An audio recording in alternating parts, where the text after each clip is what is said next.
You're live.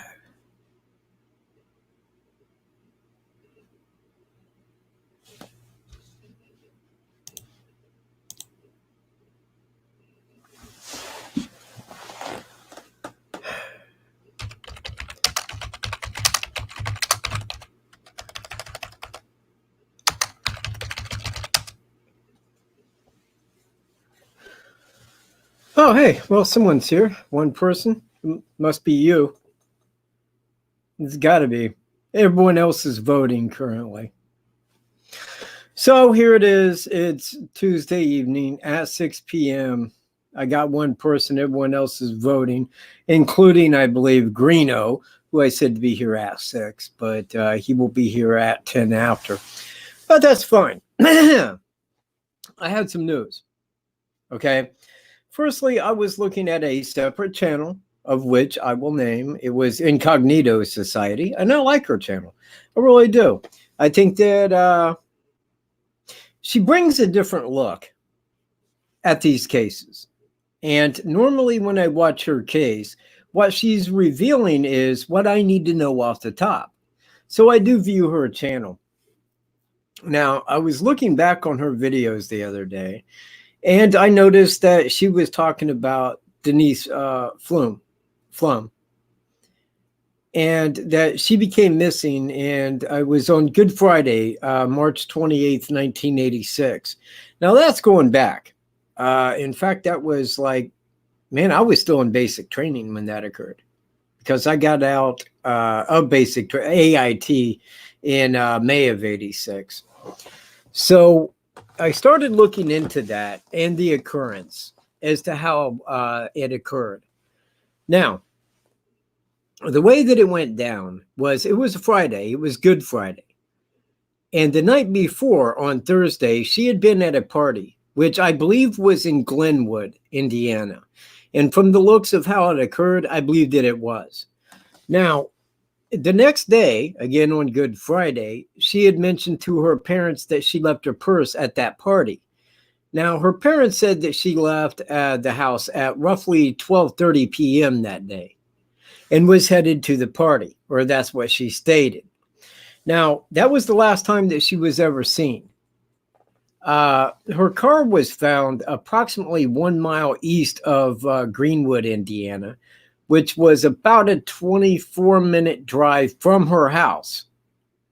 And it was spotted at roughly 1 to 1:15 p.m., which, you know, it says to me that she was probably abducted right there where her car sat.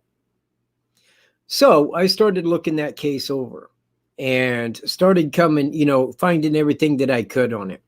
Now, mind you, it being in 1986, it makes it different than Delphi, way different, because everything about Delphi was known rather in the immediate. As soon as law enforcement found it, they would release it. In this case, there was a lot of missing data, but it was prior to cell phones.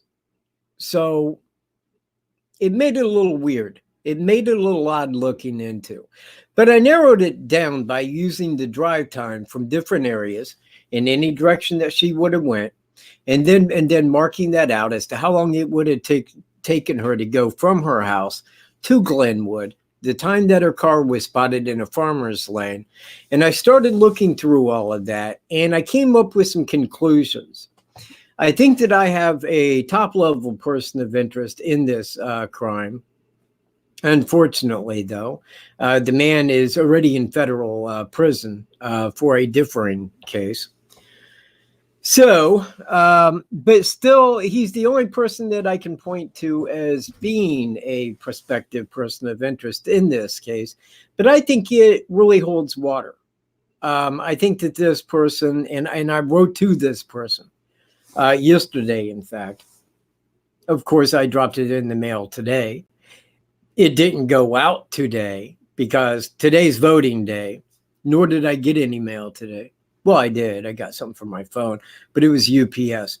Anyways, so I started looking into this guy. Now, this man, and I mean, I don't want to give his name because I'm making a video speaking entirely about that this week. But what I did want to do is I wanted to draw up chat on this. on this subject. So if anybody, hold on a second, Green, entirely about that this week. But what I did want to do is I wanted to draw up Chatham. Yeah, man, kill my voice. I did. You couldn't figure out why you was talking in two places at once.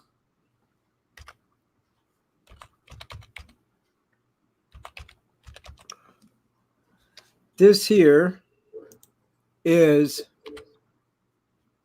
my telephone number for anybody that wants to call in regarding the case of Denise Pflum or Pflum. It depends on how you pronounce it, but I think most people call it Pflum.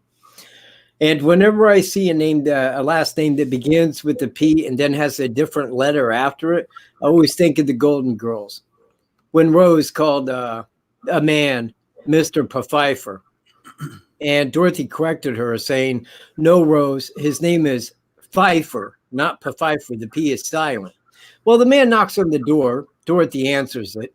And she says, "Hello, Mr. Pfeiffer." And he's like, "Oh, I'm sorry. You got my name wrong. It's actually pronounced Pfeiffer." Thank you. Yeah, Rose. Gosh, she was very doable in the Golden Girls. Or was it just me? I don't know. I would have hit it. I still would, man. She's in her 90s.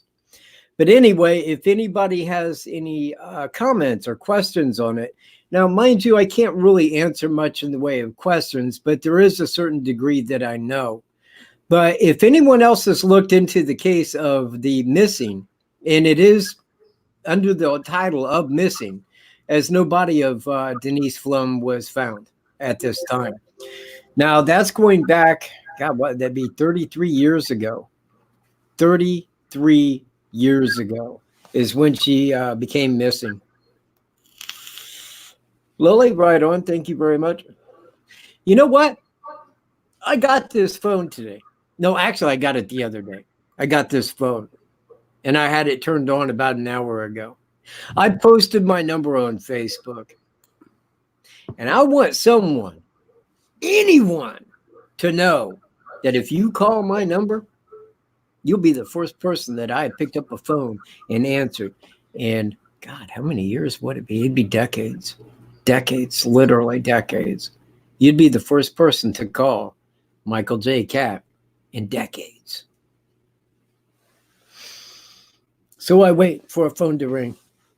Is that someone calling me? Me, Michael J. Katt? Is it?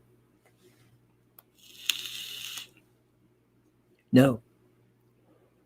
No, it is not. So let me get into this just for a time. I'm going to share my screen here momentarily. Give me 1 second to pull this up.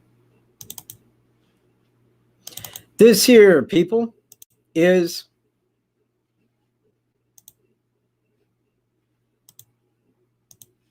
Denise Pflum.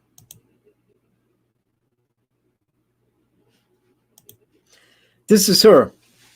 Now, I believe since she was a senior and she went to Connorsville High School. Hold on a minute. 1 second. Hello? Yes. Oh, hey, Lily. Did you want to be on the show? Oh, okay. Well, hey, guess what, Lily? You are the first person to call me. Yeah. Well, hey, man, appreciate it. And thanks for modding too, you know. Okay, man. Well, you have a good evening. Bye. So she went to Connorsville High School. She was a senior, and she was set to graduate in May of '86. Now, like I said, the night before on Thursday, March 28th, right, it would have actually been 27th, she went to a party the night before in Glenwood, Indiana. It was about a 24-minute drive from her house through the country. She never arrived. Now, the reason that she was going back to the party was she left her purse there. So the next day, on Good Friday, she left at 12:30 p.m. to go back to that place to get her purse. Now, it was said by law enforcement that her purse was not in the car was locked up, and the car was clean of any fingerprints. Now, that right there fit my person of interest. 1 second.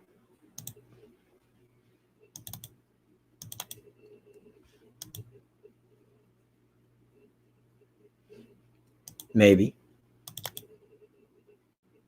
There. Jeez. You know, it would help if things just worked with me rather than against me. So I looked and I found where her car was located at, where they found it. And like I said, it's set about 1 mile east of Glenwood. It was on a country road, and it was in a farmer's lane. Now, on that Good Friday, a farmer had seen that car parked there. He said that it was approximately between 1 and 1:15 p.m. when he saw it. Now, it being a 20-some minute drive, he must have drove by right after her abduction, like directly after her abduction, because it would have been, like I said, a 24-minute ride, which would have put it at 12:40. Well, at 12:54 if she left at exactly 12:30 that day. And if he's seen it between 1 and 1:15, he just barely missed who had parked that car there. Now, my person of interest cleans up immediately after. It's part of his MO. He kept his vehicle clean. He kept it scrubbed down. He kept it vacuumed. He was very spotless, although this man does not have a very high IQ. In fact, I mean, if you want to look into it, and you'll probably find him rather quickly, he has an IQ of 80. But this fits his MO entirely as to the way that this may have went down.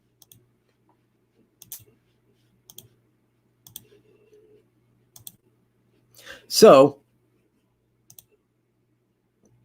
did I check out the farmer? No. No, there is no way to check out that farmer because it was 1986. You see where I'm at? 1986. So I can't really call that farmer and talk to him. But I did check out what he had said to law enforcement, which was that he's seen it there that day, that Friday, at between 1 and 1:15 p.m. He thought it was mushroom hunters, let it slide, didn't think anything of it. It wasn't until the next day when it was still parked there that he called law enforcement. Now, Denise Pflum was called, her parents called her in as missing that night at approximately 8 p.m. after she had not reached them at any time. So if she had drove from there at 12:30 from her place in Everton to the place where her car was found, that would have put her parking that car there. If she drove immediately there, I'll take 1 minute off of that, and let's put it at 23 minutes.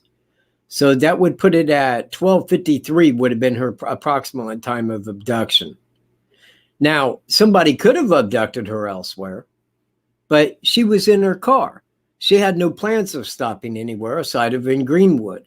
So it's kind of my suspicion on this that the man had played broken down in the road. That, hey, my vehicle stalled, whoa, whoa, whoa, whoa, and was looking for a good opportunity or a person to abduct. Well, she fits his general age range, as he would normally stake out colleges looking for women of her age. And it just seemed very fitting that he was probably the one who had targeted her. Now, I drew all of this out, but what I'm going to do is I'm going to put that into my video because I drew out in every direction that she could have went, driving to any spot, be it Connersville to Glenwood, from her house to there, from Connersville to there, and from Glenwood to there, and every avenue and route that she could have taken. So I have that pretty hammered down, but the thing is, with the Delphi case, I needed a name. I mean, there's just that you need a name because I can't look at the pictures. I mean, I could look at Bridge Guy all day long and say, I don't know that pixel, man. I don't get it. I don't know who that pixel is, you know. But in this one, it was kind of easy to determine as to who was the prime suspect. In fact, I looked into her case for probably upwards of 3 hours. I came to a person of interest by looking over people that was like in that area, people who abducted people, people that was in or around the area, local. That's how I came up with the name. Now, when I got his name, then I started looking into him, and there was a lot wrote on him. This guy has 2 books wrote about him. Okay. He's sitting in a federal prison on 1 abduction and murder charge because it was out of state and he crossed that person back over state lines, made it a federal offense, and he's doing federal time. Now, in both books and the circumstances, it is related that up to 54 women may have been abducted and murdered by this man in different places, in different states, at different times, in different years. So this guy, for not being all that bright, he made a habit of cleaning things. And I find that a little bit odd because, you know what? It's a true fact. You can't join the military service if you have an IQ under 83. This man had an IQ of 80. So he wasn't really bright. He had a speech impediment, was made fun of, he wet the bed. It's just things that kind of fit a serial killer's behavior. And I don't think that the one case, and I don't want to give her name as that is a murder case, but, you know, he crossed over into Illinois, and that is where he is doing time. So, I'm talking about a person of interest, Chris, in the Denise Pflum case. Not to be confused with Delphi. Like I said, I kind of needed a name to go off of on Delphi, but on this one, like I said, when I found him, I thought, okay, this matches his MO. You know, this matches the way he would abduct. This matches what he would have been doing in or right there around that time. Now, I looked into him probably for an additional 2 hours on top of the 3. And after spending about 5 hours and having a person of interest, I thought, well, wait, why don't I just put his name in? And then suspect 2, Denise Pflum. And I did it like that. Bam. Sure enough. I mean, even law enforcement was on the same page because he was already picked by law enforcement as being a prime person of interest in that case. Now, when I seen that, I'm like, yes, all right, you know, great, because I certainly wasn't alone. But there's more to add to this. Because right there, in fact, I can show you the area. Hold tight 1 second.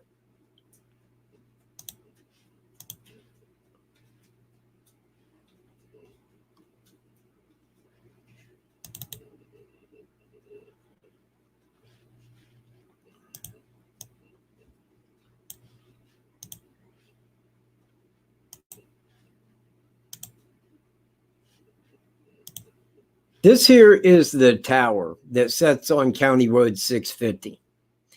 Now, I believe that this tower was there in 86. They call it Tower Road. Now, right there to its front, and you can see from the old fence here, going back, that this tower wasn't just put up as a cell tower the other day. That lane has been going back for a very long time. And actually, it's listed as a telephone telegraph tower. Now, I believe that that was there in 86. Now, let me show you a different one here. This is the roads. Now, here's the tower. And this road right here that is intersecting is 650. That's Tower Road. Her car was found straight up this road and to the left, right across from where these woods are here, in a farmer's lane. Now, when this man was in prison, they had a spy on him. They had a guy that go in, and he was a fellow inmate who was doing long time for selling drugs. And they said, hey, if you can get to know this guy and get him to reveal information, we'll cut your time short. We'll give you a substantial cut off your time.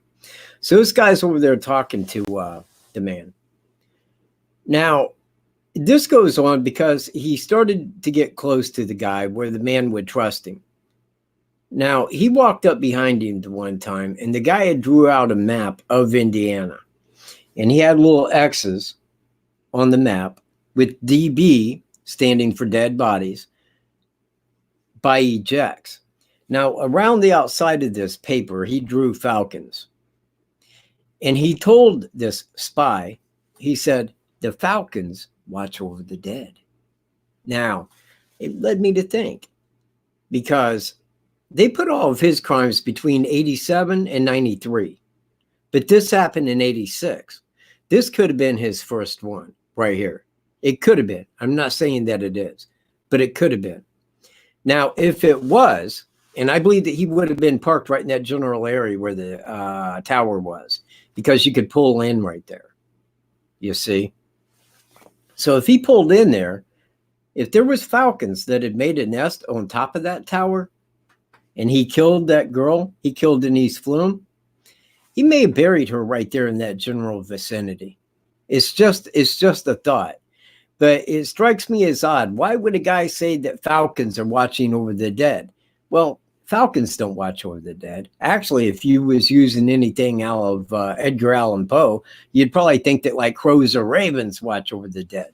But he had remarked and drew falcons. And I thought, well, there's only very few birds that's going to nest on top of a tower like that.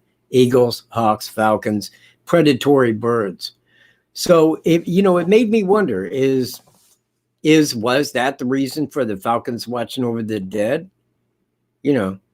But again, I don't think that he stood in that area for very long. I mean, if you abduct somebody, you're not going to hang around and wait for somebody to show up looking for them if they knew their direction of travel.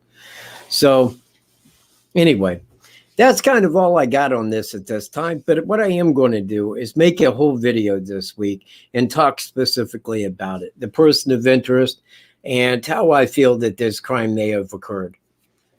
That's in the works.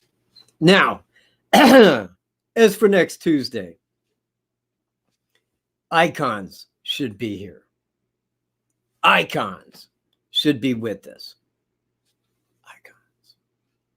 You know what, man? I got some pictures of Icons, man. I don't mind telling you. Icons is a bad MF, dude. He's bad as a mother hump. You should say, man, this guy's 56, I believe, right? Man, he had a picture with his shirt off, man. He looked like a bodybuilder. Holy crap. I was like, my God, man, this guy can still kick some ass. Big time. Greeno, you rock, man. Man, you rock in no uncertain terms. Look at him, man. He's sitting back there all editorial directing and stuff. So, did anybody go vote? Anybody go vote? And I do. And he knows that. Me and Greeno talked to him the other day for a while. Which was really good. That's when he told me he'd do a show. Let me 1 second here.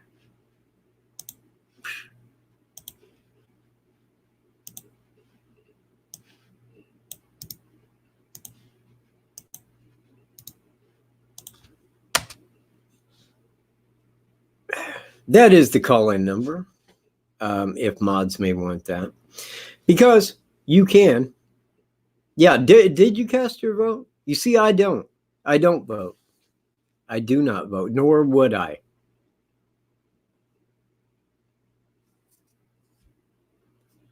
Now, Icons votes. Icons. You know, I would have assumed naturally that he would not vote, but he does. Oh, Elizabeth. Hello. Hi. Do what? Michael. Hey. Oh, no way.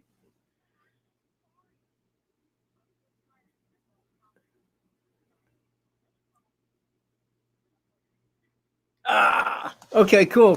So you haven't watched the show at all yet? Oh, no. It's fine. I had already covered that point, but is it okay to put you on speakerphone?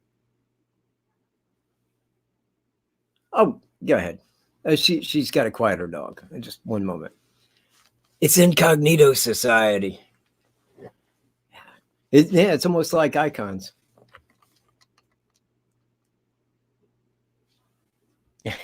What kind of dog you got? Ah, a Chihuahua.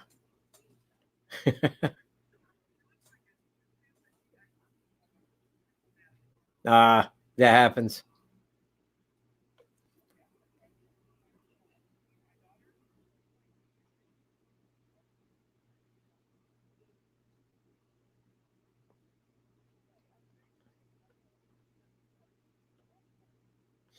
Okay. Is it okay to go speaker now? I'm in a show. Hello? Hi there. Ah, You. yes. Okay, Incognito Society. How was life? Hey guys. Oh, rough. I was rushing home when I saw your live with Denise Pflum tonight. I was like, oh my gosh, I'm so excited. Well, I'm making a video on it. Did you read all of my email? When I got home, that's the first thing I logged into, and I haven't been able to answer all your questions, but yeah, I see them. Okay, some of it I did answer, by the way. I did like a Google directions drive-by. I found the tower, and I believe Okay. I have the year. I think that it was put up pre-86. Yes. Okay. Because the fence leading into it, there off the road, was very old. Right. Is it the 625 South County Road, something or other? Yeah, it's right there when you turn off of, was it Highway 44 going south? Yeah.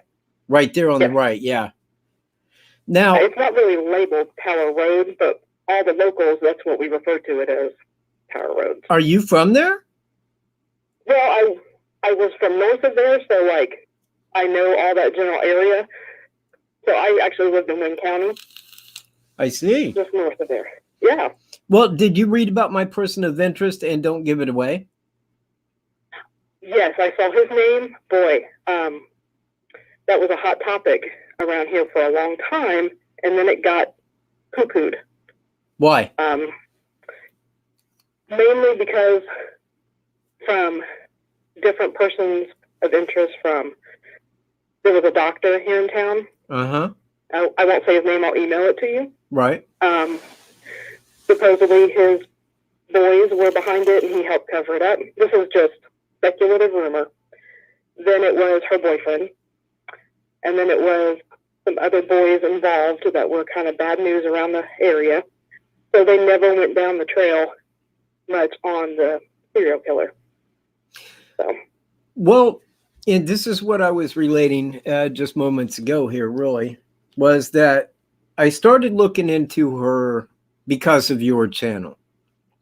Oh. Now, you had made 3 videos on her that I saw, and the one had a lot of good in the topics concerning, because, you know, it's what I had mentioned earlier, was when I watch your channel, you usually cover points of interest that I would already look up. You know, like the travel, like where she lived, like where she was going. So, you know, I kind of used that as my beginning point, and then I started going to Google Map, drawing it out to specific areas that she could have traveled from her house to, over to Glenwood, to Connersville, and all routes in between to all other areas. Now, when I found the tower, I thought, okay, that's the tower, no doubt. It's on 650. That's what they called Tower Road, but it is 650 West. Now, and I forget exactly what led me to that person of interest. But I found his name and I started looking into him because his MO fit what apparently may have happened to Denise, right? Yeah. So I started looking into him and I researched into him for probably about 2 hours.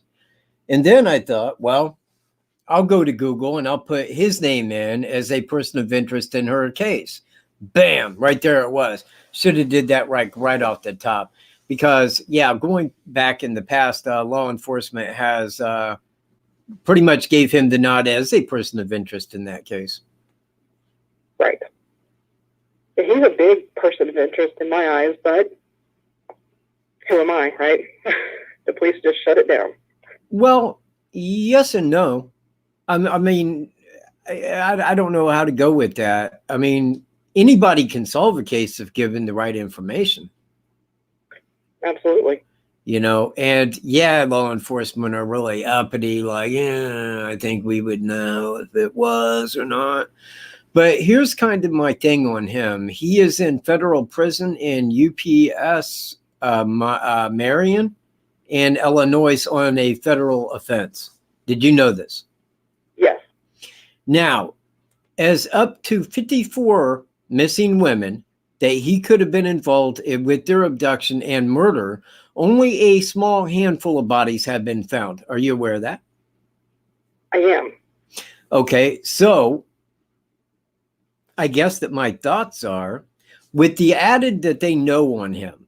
Now, they had that spy that was in the prison with him, and they got more information on, I'm going to call her, what was her last name? Deppies or something like that. And that was up in northern Indiana, I believe. It may have been Wisconsin, Michigan. I kind of forget the exact off the top of my head. But here's the thing: of all those women and all of these that where he's a person of interest, how's come he's not been taken to court on any of them? I agree. Why? There's so many questions. And go ahead. Sorry, go ahead. No. Go ahead. Well, I don't want to give away too much on the live without your permission. But do you know what his hobby was? Specifically going around to different towns. Yes, I did read that. Okay, we have a place down in Fayette County that held those type of things. I don't know if I'd be saying too much. Do you want me to say it? No, you know what?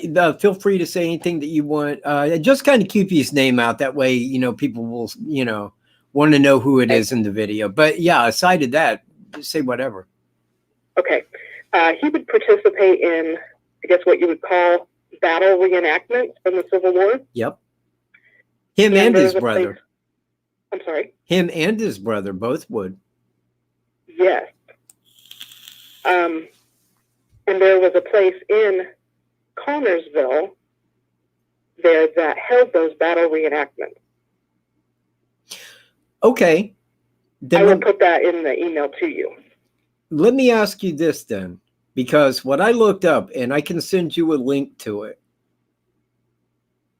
it stated that he was in that area at that time. Right. Now, if he was in that area at that time, and I found this out like after already deducing that he was my highest person of interest, and I seen that, and I'm like, how do they know that? And I think that you just summed it up. Right. I don't understand why they haven't tried to pursue him more, go and ask questions. Maybe they have and they just didn't release it, but it kind of reminds me a little bit like the Delphi case. We have a case of a sheriff's department that has never handled anything like that, especially in 1986. Yeah. And, you change sheriffs, you change, along the way, and then the ball gets dropped. And I'm like, all these years, he's sitting there. They could have been answered questions a long time ago. He's been in there for a long time.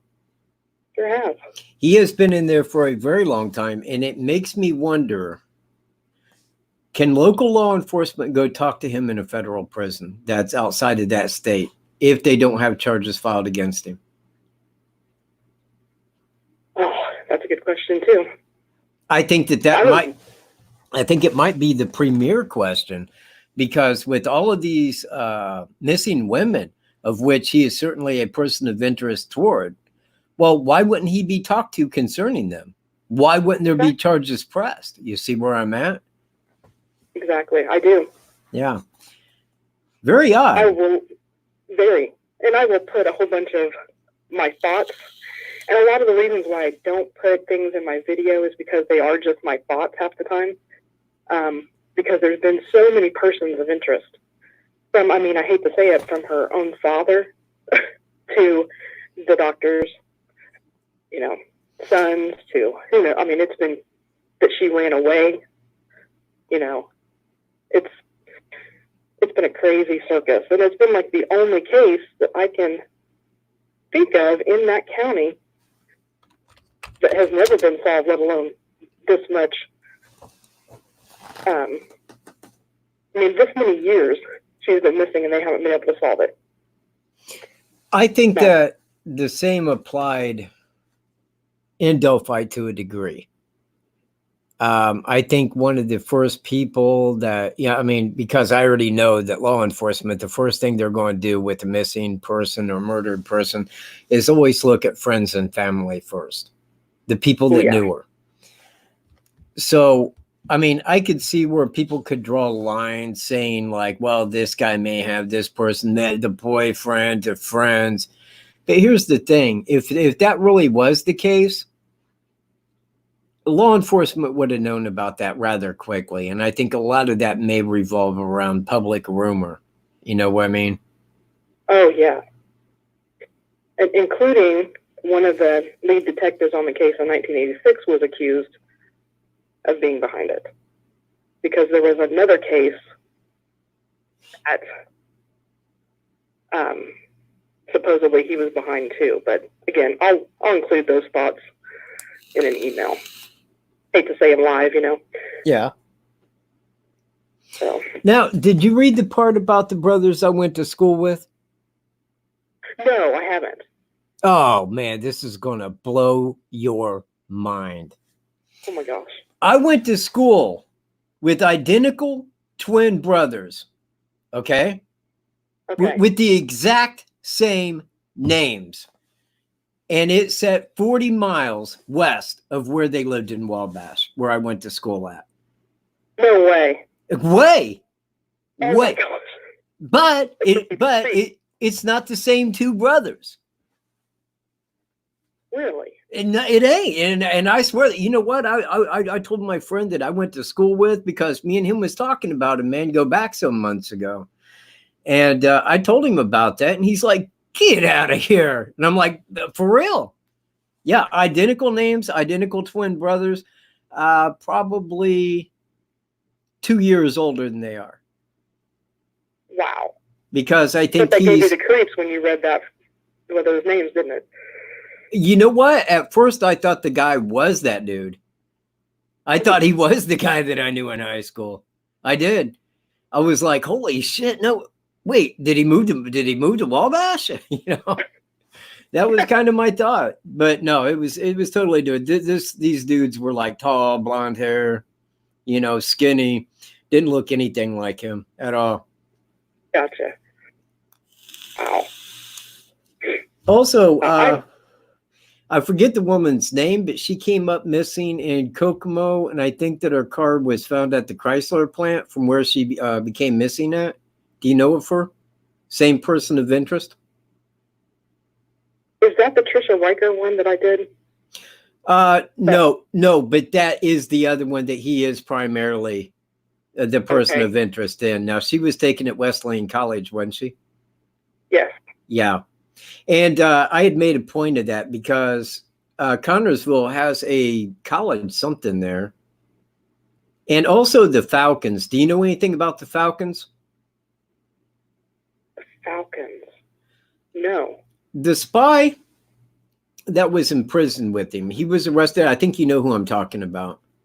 Yeah. I forget his name, but he was from in and around that area. But he was like, he got caught selling drugs and this and that, had a bunch of money. They threw him into prison. They said, hey, man, we can cut you a deal if you can get some information out of this guy. Now, he'd walked up on this person of interest when he was in there, and the guy drew a map out of Indiana, right? And he had like X's on it with DB for dead bodies beside each X. And around the outside of the state, he drew Falcons. Well, when the guy walked up behind him and seen that, and he seen that he was standing there, he closed that up. And he told this spy, he goes, the Falcons watch over the dead bodies. Now, it makes me wonder because the the crimes that they're alleging that he had maybe committed as a person of interest happened between 87 and 92 or 93, right?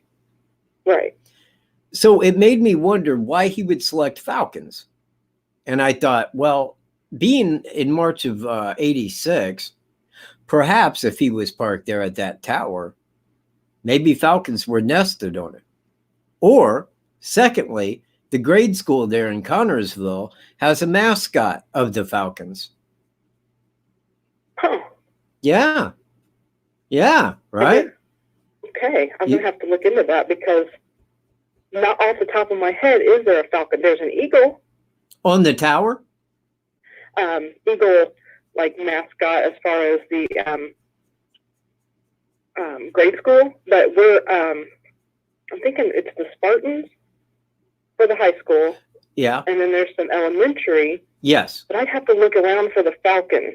That's not ringing a bell, but doesn't mean anything. The grade school is the Falcons. And I don't know why. I mean, that just stood out because I put Connorsville Falcons, right? Right. And it pulled up that grade school, which has the emblem of the bird. Okay, I'll look it up. But I thought, well, he wouldn't be at a grade school. That wouldn't really click in his mind, although he's got an IQ of 80. But I thought if he was parked there at the tower and Falcons, or what he thought was Falcons, was there at it, you see, I mean, that might have been a reason for Falcons. I mean, because, you know, even with an IQ of 80, who's going to think Falcons watch over the dead? I mean, even right. in like Poe, it would be like ravens or crows, not a falcon, man. You know, falcon's a predator bird. Exactly. Must mean something to him. Exactly. Well, if she was his first, and I'm just saying that could be a reason for it to stand out in his mind. Definitely. I want to look into that. Well, how crazy. You know, because I had this lined up for you to be on my show 2 weeks from now. I know, and I got, like I said, I was driving home from work, got the notification that you were live, and it said Denise Pflum, and I'm like, what? This is awesome. Well, hang on. Allow me to explain here to everyone. I am talking about the case of the missing girl, Denise Pflum. Now, she was abducted, I believe, and in all likelihood, probably murdered. Right. Now, her car was found about 1 mile east of Glenwood, Indiana. Now, she lived in Everton, Indiana, which is probably about, what would that be, 3 or 4 miles south of Connorsville, Indiana. Correct? Incognito? Yes, correct. I'm okay. sorry. So now from where she lived at and where she left at approximately 12:30 p.m. to drive to Glenwood would have been a 24-minute drive through the country, which I presumed that she had went through. And the way that I put it is right there on probably the intersection of Fielding Road and 650 West, which is Tower Road. He probably was there playing the part of car broke down. You see what I mean? Yep. Now I say that because that farmer had seen her car parked there in that farmer's lane at approximately 1 to 1:15 that day, it being a 24-minute drive. If she left at 12:30 p.m. that day, that means that she would have arrived at that point at 12:53, 12:54 p.m. Correct. Okay. Which is very limited time. Now, for her car to be parked there, and I think that she was en route through the country in that direction, he probably played that his vehicle was broken down and then abducted. Right there, had her car parked. Now, it's a known fact that he would scrub and vacuum his car clean. Which I thought was really odd for having an IQ of 80. Exactly. That whole conscience was getting the best of him, I guess. But her car was clean. Didn't even have fingerprints on the outside. It was locked. And it was locked. Exactly. Right. And I thought that's odd. That is really odd. But it does fit his MO. even more so. Correct. Exactly. And that's why I put him at a high level person of interest. I mean, honestly, like I wrote you in the email, I got a letter out, to him because I got a number. He can call me. I'd like to hear what he's got to say. I mean, one way or another. It's not like he's ever getting out of federal prison, Hell, he could use this for attention. Exactly. I mean, I don't know that anybody has went and interviewed him for anything. I mean, you would think he would have a book or something. A movie would have been made by now. I mean, there's anything. 2 books on him. Really? Yeah. Maybe you missed that point. Yeah, he's got two books wrote about him. I knew that a college down in, I think, Virginia or West Virginia had done a whole entire research paper on him, including bringing Denise in on the case as a possible victim. It was very interesting. I'll have to link that to you. You know what? Yeah, if you got that, please do, because that would be something that I would take interest in, and I could probably use some of their research in my video. Absolutely. I will do that. Now, well, I just wanted to call you. I don't want to take up all your show. Well, if you don't mind, you're kind of a special guest. Oh, okay. Well, I didn't, I will stay as long as you want me to. Oh, okay, great. Outstanding. Okay. So, well, man, now I forgot where I was going with that. I did. There was something else that I was going to add on to it. It was something that I had wrote to you, and I forget what it was. Probably need to go back and look at the, wait. Yes, right. That's what it was. See, when I began this show, I was telling people that of all the channels, all the YouTube channels out there, that there's only 3 that I watch. And that would be yours, Greeno's, which also includes WKAT, and John Kelly, Profiler.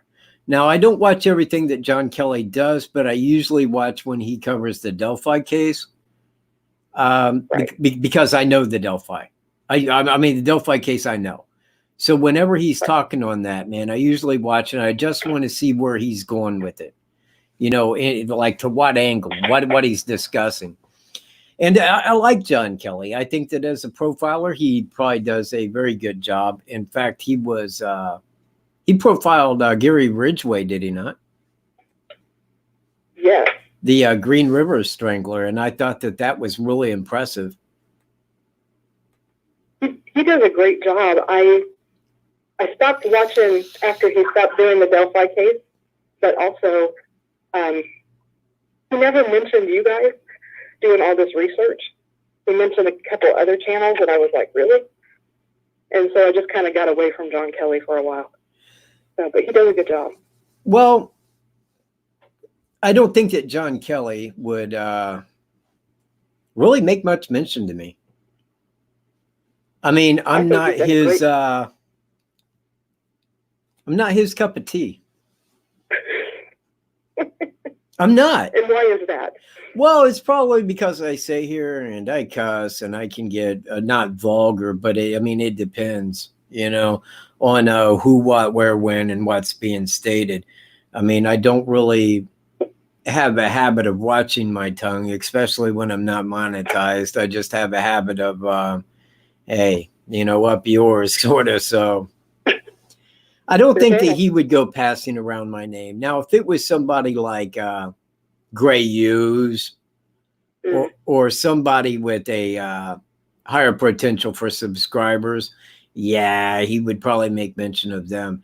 Now, I corrected him in I think it was the very first video he did on Delphi. And I got that one recorded, actually. And then because he said he had covered this since it started, but he made 3 mistakes right off the bat in that video. I politely, told him, I was very respectful. And, I told him, I says, well, wait. You have the date wrong, this date wrong, and the time wrong. And he corrected that in the following video. Now, when he made the video concerning Evansdale and Delphi, was it the same suspect? Well, I went and watched that. And his words were that he didn't believe so. He said, I know that there's some out there that believe they are, but I'm not one of them. I feel that the Evansdale murderer was more meticulous, more intelligent, more, and he went over all of his reasonings and concluded that he did not feel that they were the same person. So I sent him a message and I said, please contact me at this email address, as I have information that could change your mind on that. So he told me, he sent me a message back and he said, well, he goes, I'm going to be busy over this weekend, but if you find my Facebook page and send it on there, your information, I'll look it over. So I did. I typed it out rather quickly and sent it to him. And he got back a hold of me, I think it was the following Monday or Tuesday, and said, yeah, I really like your information. He goes, I really like what you wrote down there, and asked if it was okay if he shared that with his team. And I'm like, hey, knock it down, man. Remember who sent it, Exactly. So I do like the way that he profiles, but at the same time, I think that he's wrong on Delphi, or at least in those respects. Now, he's covered other persons of interest, but again, it's like me covering a person of interest that I know didn't do it. Well, why would I want to share that to people? I don't assume that this guy did it. Would people want to hear about it? Yeah, if they thought he did it, but that's it. Right. Well, thank you for watching my videos. It's a real honor, actually. I love your videos. Yours, I really do. The Delphi, so very exciting. Hang on one second. My dog needs on the chair, and he's going to whine about it. And now bark. See, I told you. He just don't like being picked up, man. It's an age thing. I don't like being picked up either. Well, I do, but there ain't that many older Jewish women that are about to do it. Oh my gosh. So anyway, yeah, and I like your videos for this reason. If I watch somebody that does a video on Delphi, they will usually give a theory and a person of interest and how that person of interest fits their theory. You don't really do that. Right. And that's what I like, because last night, and I don't want to drop a name here, but I did. I seen one that I had never seen before. And she was discussing the Delphi case. Well, she was given a person of interest and why she felt that this person had did it. Well, I already knew way off the bat that this person had not did it for the obvious reasons of the criteria involved in Delphi. And I told her that, and I wrote that because you got to build your theory according to the facts, but you can't make the facts fit your theory. Exactly. It is a Sherlock Holmes type scenario. You can't rearrange facts to fit what it is that you want to see. You got to look at the facts, and your theory must involve the facts, or it's not a valid theory. I agree. And because you don't do that, because you don't. Now, you see, my theory here has changed since day one. Because at day one, I didn't have a person of interest. I was just watching the case. I was waiting for an arrest like everybody else. But as time unfolded, nobody came out. As time went on, more information was released. And the more information that you got, the better able you are to build a theory upon. Exactly. Can I ask you a couple of questions? You? Yeah, could I ask you a couple of questions? Man, you're a special guest, man. You can do whatever you want. Okay. Well, I mentioned in the one email last week that I would love to pick your brain. I just don't do it in comments. So now that I have you on the phone, I hope it's okay. Oh, knock it off. So I've made videos about Thomas Bruce because if I have a person of interest, he's the closest one. I'm not 100%. Don't hate me. Don't beat me. And I think some of the reasons that I'm holding back is for more information. And so the person to ask would be you. He was in the military. Yeah. And somewhere in, I think, the year 2000, and correct me if I'm wrong, they made a military computer base, or whatever you want to call it, of fingerprints for those in the military. Is that right? I don't know. I was not in the military at that time. Okay. I wondered if you knew anything about how that would coincide to the fingerprints of someone who's a felon. Would that even compare? Or if maybe he was getting out around that time, he wouldn't have even had his fingerprints in that system. Well, and your thoughts on that? I think the way that I would look at it would be this. If they got your fingerprints in the military, and the military was going to put all of their fingerprints into the CODIS system, all right? Right. I don't know how okay, in the military, they are under different law than we are. Okay? Gotcha.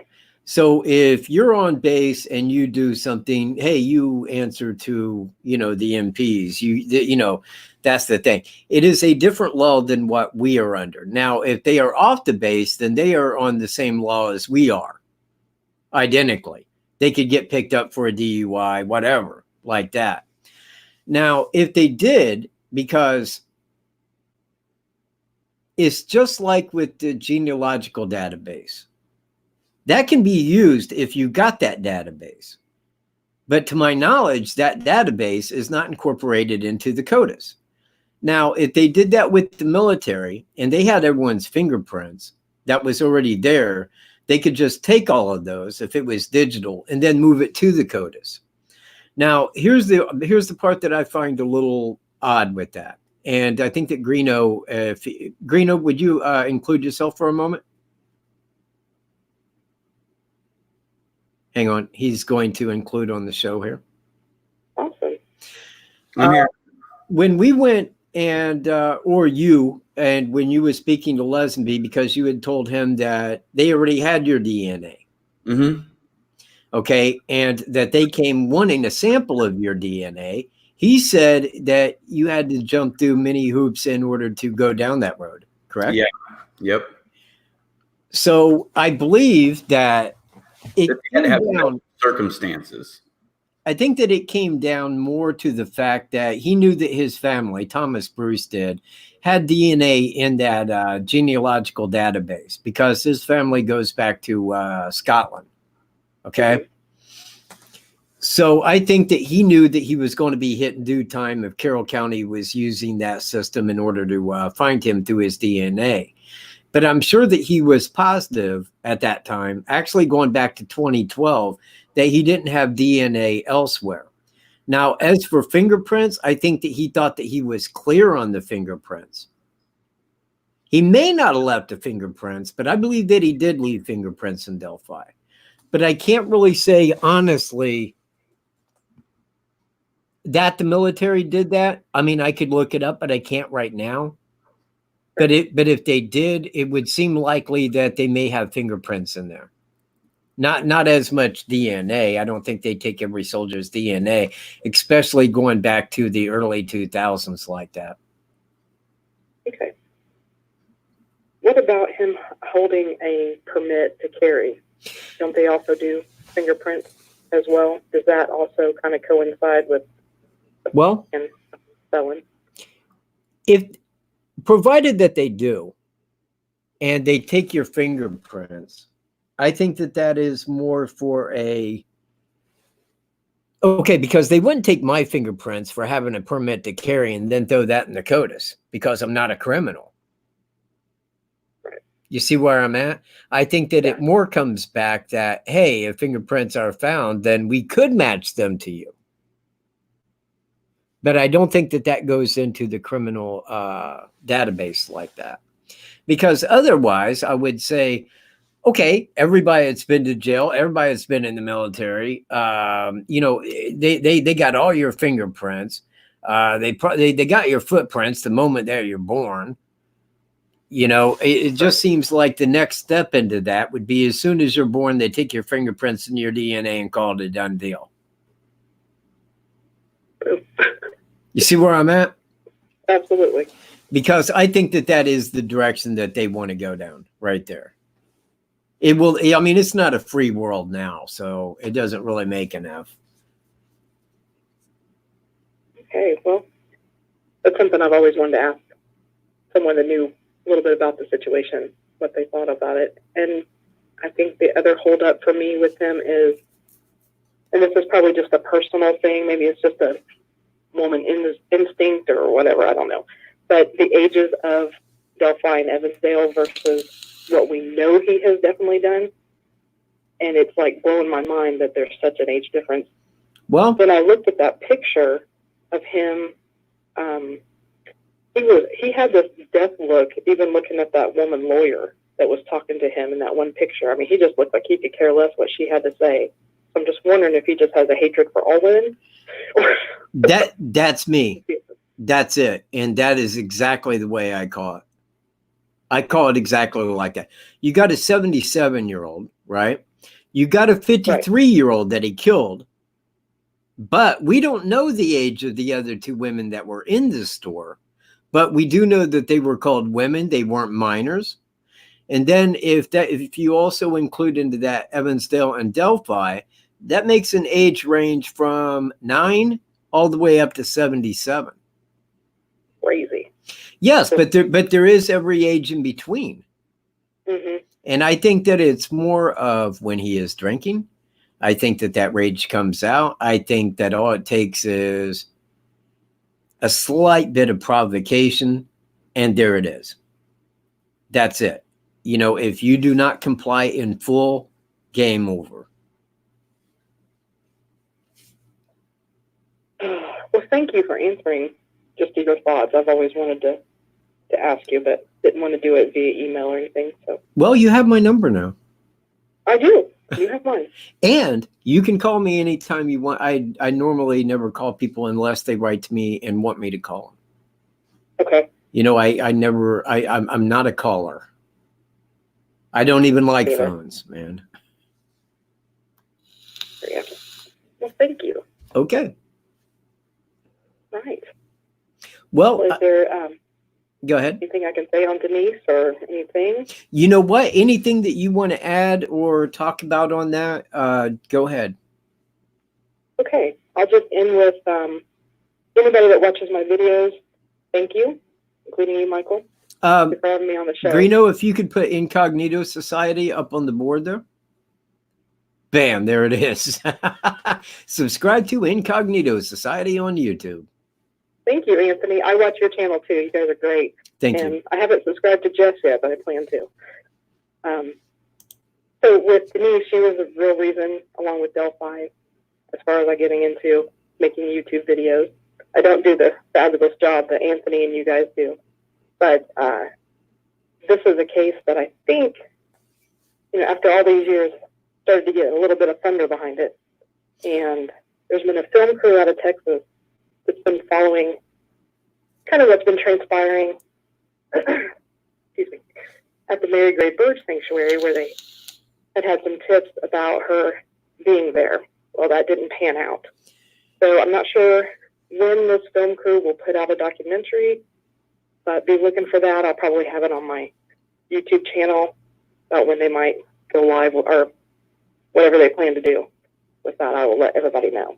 So. You know what? I didn't know anything when they was going to that bird sanctuary to the pond. Oh, yeah. I didn't know anything about it, but after looking into it, I watched that video today. It wasn't yours. It was one that discussed that was on the news. Oh, yeah. And I found the pond, and when I seen where it was, I thought, yeah, if it's the person of interest that I believe that it is, he wouldn't have took her there. And I believe that was probably more local rumor, probably built around a local person of interest. And he took her body and like that. I think that may have been more of the reasoning behind that than who I believe had did it. I don't think he would have stuck around that area at all. Right. In all these years, we had never, or at least I should say, when I say we, my family, had never heard about the Mary Gray Bird Sanctuary. all we had ever heard were these other theories. She was in a well. She was at a cemetery, buried in somebody else's grave. Wow. She was fed to pigs. But never once had we heard about the Mary Gray Bird Sanctuary. So it's interesting that they went down that path. And I really do, looking back on it, think it had a lot to do with voting in the new sheriff, or keeping the same sheriff last year. I think there was a lot of hype. He wanted to get reelected. Yeah. It looked like he was going down, this path that was going to really turn out to be something. And I hate to say it like that, but it's the way they operate. It's the way law enforcement operates. They'll do anything for election. Yep, I agree. And I think that's what happened. And they know that is a hometown point, that everybody knows about it. How do you draw interest? You try to make it look like you're solving it. Bam, just like that. See, there's Greeno for sheriff, man. Bam, right on the board. That would be awesome, because we would so know more about this Delphi case than ever. Well, yeah, but don't give reasons like that. I don't want anything out, and I don't want him to win tonight, and then go in and tell everybody, unless it's me. Yeah. True. Thank you, Michael, for having me on. Hey, no problem, and I appreciate you calling. I mean, I just looked at it and I was all like, oh, it's her. I actually gave you your first name. Hope you don't mind. Right. I'm sorry about that, but okay. I will talk at you soon, and thank you very much for calling and being a part of my show. Yeah, no problem. I'll talk to you later. I'll email you. Alrighty, bye. Thanks. Bye. Okay, that was Incognito Society giving her points, and you know what? Could not have asked for a better caller tonight, because she is totally up to date on Denise Pflum. I mean, that's where I initially got the information to then look into the case. So it was outstanding that she did call 12 Cut. He said, see you. Okay. Well, 12 Cut left. Anyway, if you'd like to call, right here's my number. Oh, wait, I think Greeno's got it. Maybe. Bam, there it is. You can call me right there live and be on the show in no uncertain terms. Okay, well, let's see. Icons. Icons will be here, I believe, next Tuesday at 6 p.m. I am making a promo for that even for me is outstanding. I love the whole promo so far, man. It has came out extraordinaire. In fact, hey, thanks, Carolyn. You know what? Incognito really does need some subscribers, because I enjoy your channel. I really do. It is one of the only ones that I do watch. But anyway, Icons will be here next Tuesday at 6 p.m. This is the hope that I have. I'm waiting for a reply back for him, but that should be the case. One moment, a caller. Hello. Oh, they hung up. It was an anonymous person anyway. They wanted to remain secret.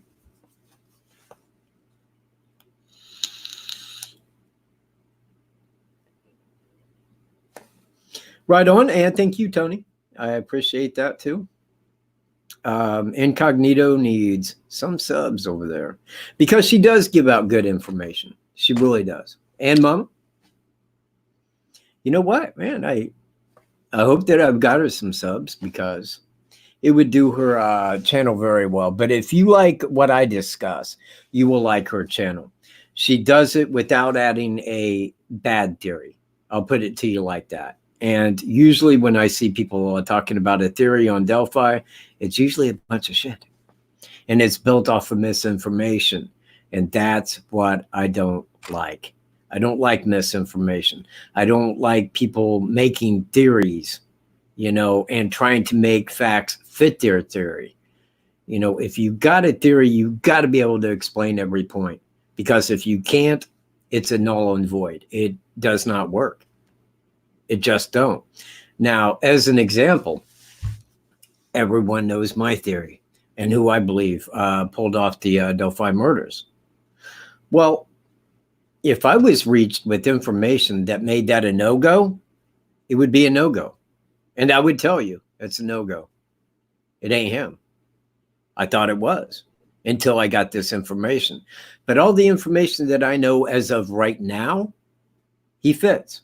Every piece of criteria, every single criteria fits. Fatty, if you're talking about Denise Pflum, they never did find her. The last time she was seen is when she left her parents' house, which was also her house. She was in her parents' car, which was a cream-colored 81 Buick. And that was the last time that she was seen, or at least I should say alive.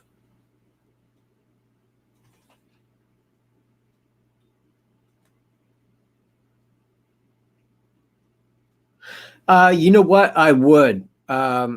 If hang on. You know what? I'm going to copy that. Oh, wait, I can't. Shit. I can't copy that, but I will look up missing. Is it a woman?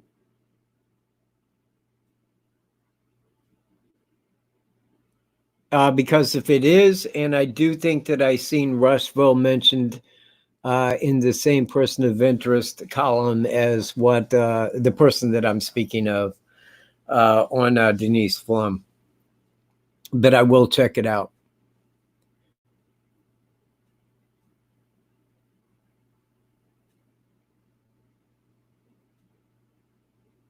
If it was Rushville, probably not. I think that normally when someone is talking about Denise Pflum, they always use the city name Connorsville, although she was from Everton.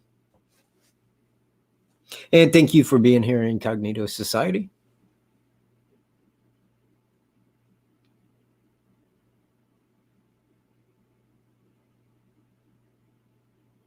Okay. I will look into that. Now, forget the lady's name, Ryder Rettler. She was taken from, I believe that was in Wabash, Indiana, and that was the Wesleyan University. There was another one, I think her name was Depies. It's like Deapies, Depies, something like that. And that was taken up north. And I don't know if that was the one that was in Wisconsin, but there was one in Wisconsin, one in Michigan, a couple in Upper Indiana, a couple in South Indiana, going all the way down to Georgia. I mean, this guy has a remarkable list of names that he is a person of interest on. And what is he doing? He's serving like life for one, where he crossed state lines with the person. That's it. Now, of all these others that he's a person of interest in, 54 different women, he has no charges pressed against him. None. And that is insane. The only thing that I could mark that to is he's in federal prison. I don't know if local law enforcement or state law enforcement can just go into a federal prison and talk to him without a warrant to talk to him or charges filed. I don't really know, but 54 women, but you're in there on one. Just one. Books have been written about this guy as being a mass serial killer. Anyway, that's just me. Nancy Lyons. Oh, that's fine. I will look into it. Nancy Lyons. Now I was trying to remember. Yeah, okay. Thank you, Mama. Deppes was in Wisconsin, and that did ring a bell for some reason. But there was a woman, and I believe that it was in 92, that came up missing from Kokomo. And I think that her car was found in the Chrysler parking lot. Now, the same person of interest as I have for Denise Pflum is also regarded as a person of interest in that case. Was he ever talked to about it? Probably. Did he say anything? No. Guy's got an IQ of 80, and honestly, I could go in there with a riot baton and withdraw some words from him. In fact, I mean, like an IQ of 80, man, if the guy was to call me, I could probably just capitalize on that and have him like admitting to everything. Everything. Like, hey, well, what about this? Yeah, but you was there. Well, now, wait a minute. Calm your jets, pal. Because, yeah, exactly. Precisely. Now, as you heard me make notice to Incognito Society, oddly enough, I went to school with two brothers that were identically named. They were identical twin brothers, 40 miles west of where he lived in Wabash. How weird is that? How bizarre is that? Not the same two. They weren't the same two identical brothers. They were different brothers with the identical same name. Very weird, man. Very. It's just one of those things that shit like that will happen in my life. Don't see me hitting the lottery. That don't happen every day.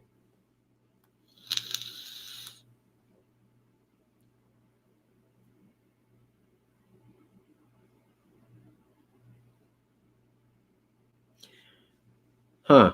Well, he had went from 2 different states. I mean, Michigan, Wisconsin, Indiana, Illinois, Virginia, Georgia. He left a list of people that he is a person of interest regarding. Yeah. Now, I thought that was a little weird because I know in the one where he was admitting, I think he later retracted and said, "Oh, that was just a dream I had." But apparently he had put a belt, like put her up against the tree and put a belt around her neck, but stood back behind the tree when he strangled her because he didn't want to see her face when she died. Now, normally serial killers go the opposite direction with that, where they want to be in your face when you're breathing that last breath. It gives them that power that, hey, I control your breath, man. I'm God. You see where I'm at?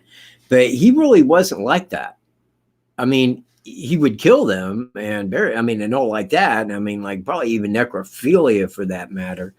But he apparently he didn't want to see their face when they died. Maybe it just brought back to him that, hey, what I'm doing, it's really bad, just like not cool.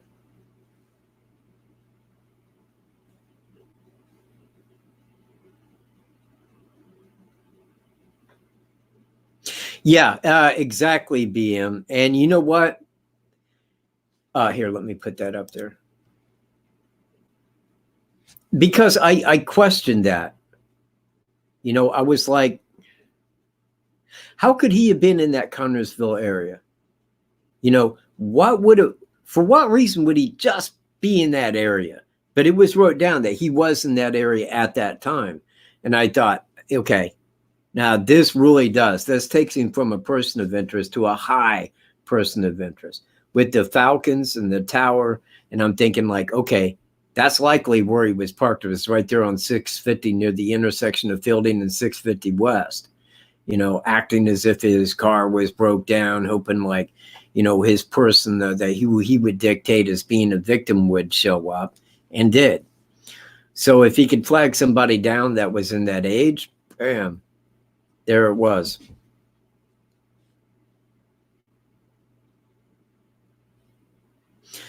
Yeah, you know what? That might have been one that I saw as well, Lily, because when I put his name into YouTube, it pulled up like almost 2 pages. And almost every one of those first 2 pages were all the identical same video. And then some of them, people had edited the screen different than the original, where they added their own shots in over the voiceover. But like I said, I went to Google and I started like looking there, and I found like a lot of missing information. And one of them was one where it acknowledged him as, hold on a second.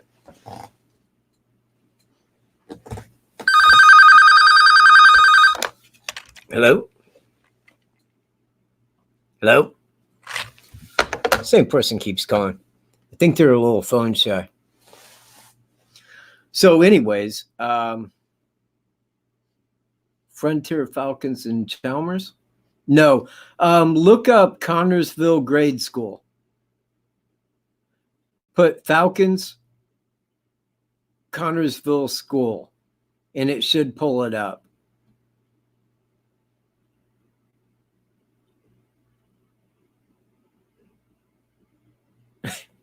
Okay, it's not Lily. No, it keeps coming up anonymous, which is fine. Anonymous can call me if they want to. I don't care. I don't really question your name. If you call, you can just say, hey, don't mention my name. Oh, wait. Okay. Make sure it ain't on speakerphone. You need people's permission. You do. Otherwise, yeah, they could sue you or something. Let me scroll back up to that. Oh, right. But when I was like looking down through there, when I got down to 86, it mentioned Denise Pflum and the fact that he was in that area at the time. And I put him as a high-level person of interest because I thought this fits his same MO with these other women. The way that he would abduct them and then take them off, that he would clean the vehicle, you know, of any prints or anything like that. Her vehicle on the outside was clean. And I feel that if he got in it, he probably at least took any hair or anything like that. May have been very meticulous about it.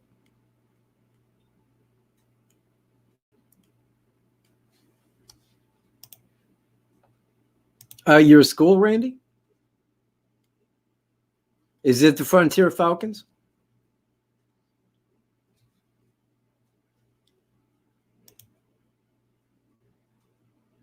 Randall.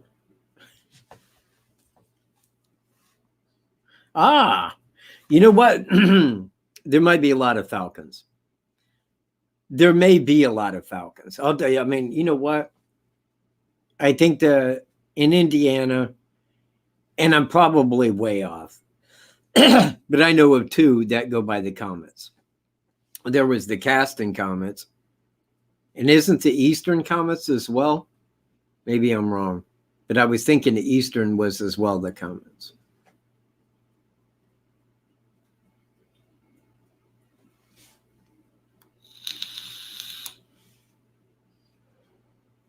Well, I'm going till 8 o'clock, so I am opening this show to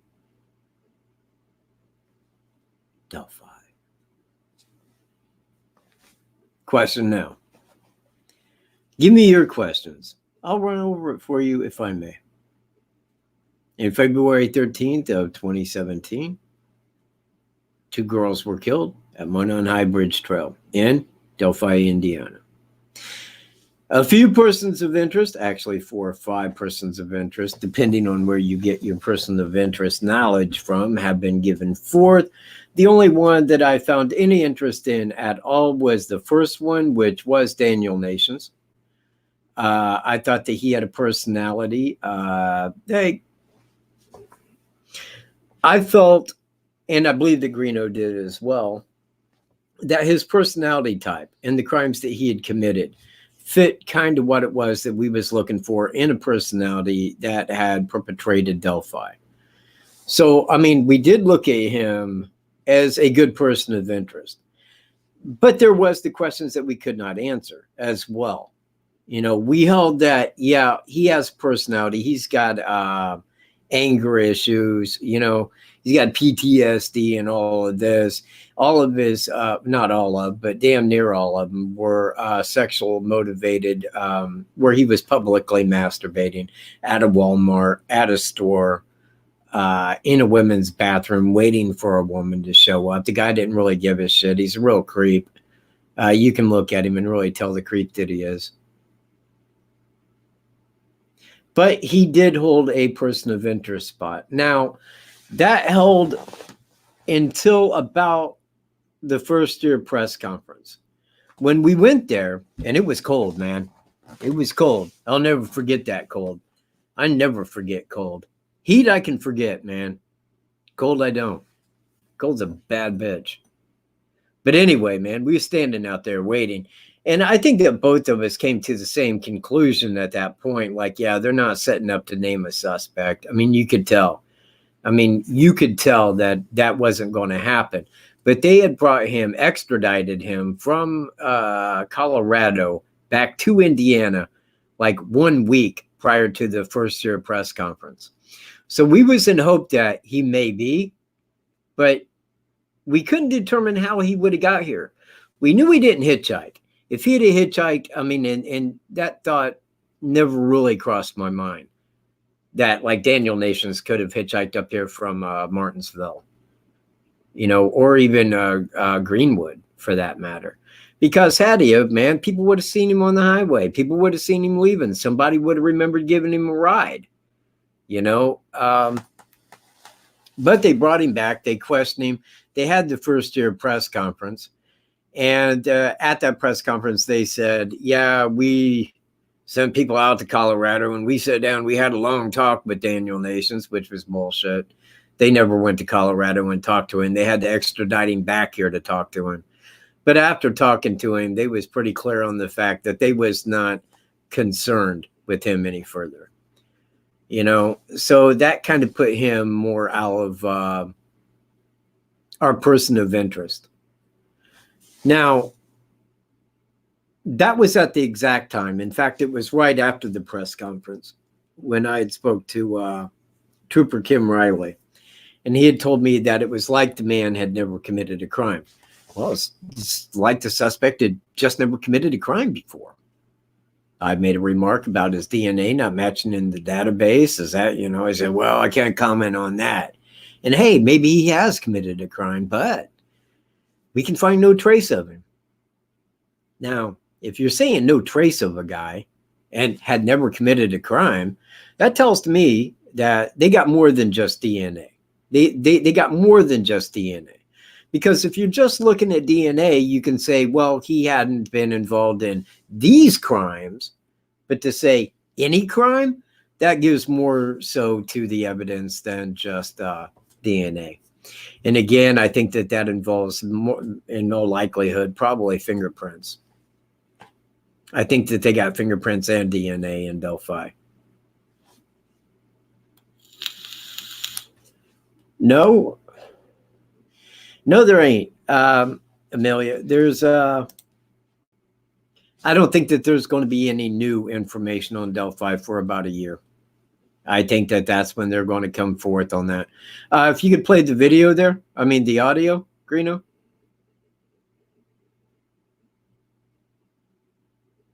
Please take a close listen.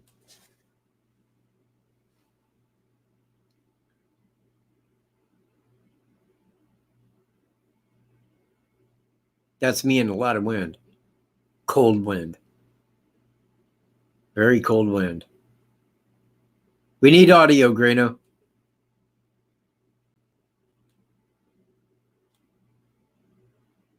No, it's just one of those situations where we got a case that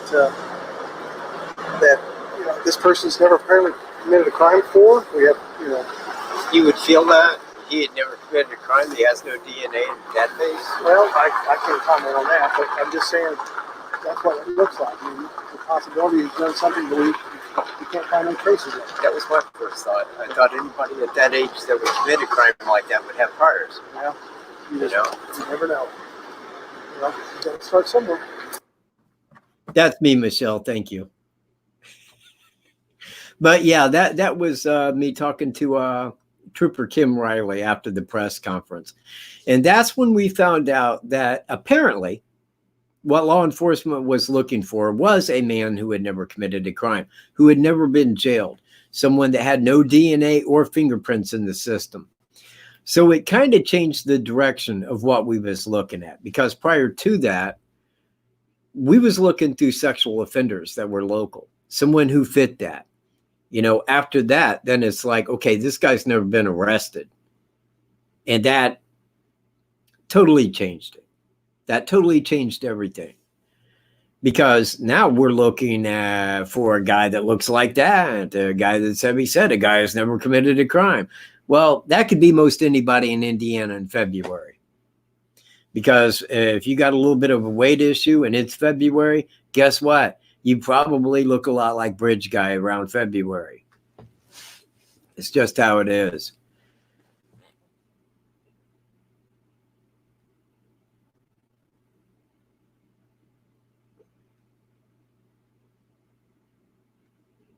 Who? What? Who was going to say to Lily?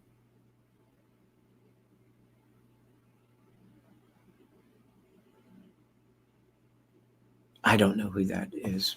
I don't know what that revolved around.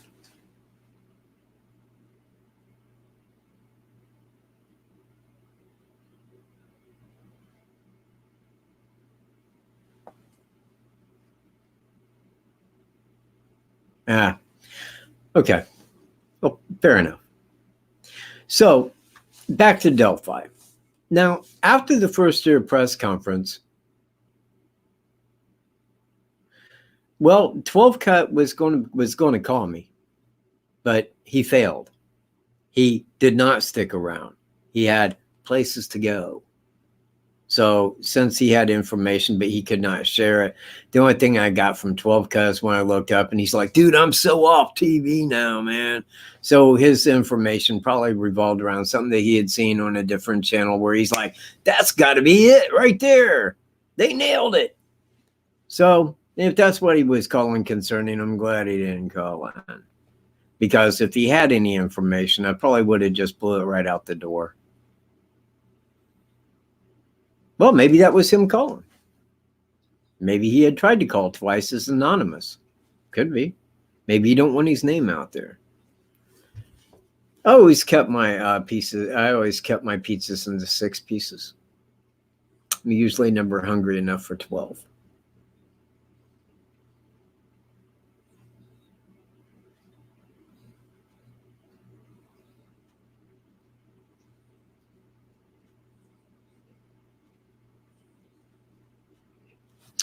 Okay, so if there is anything on Delphi, if anybody's got a comment, anybody's got a call, or if anybody's got a question, throw it up. If not, I'm calling Greeno. All right, fair enough. Greeno?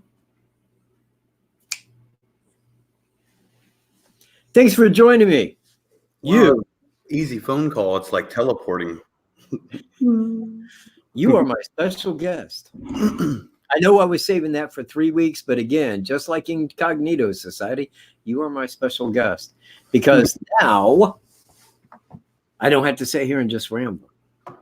I like having someone that I can like reverberate comments off of things because when people talk, it relates to questions that I have and so forth.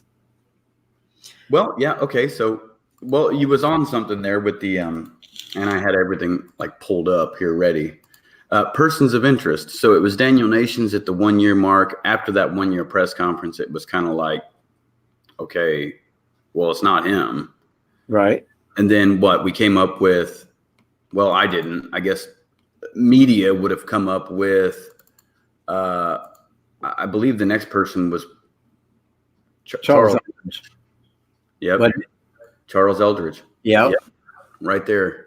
Now, So, you know, I understand that when people look at his picture, they think Bridge Guy. but not Sketch. You know where I'm at? Yep. I see Bridge Guy there. I Yeah. do.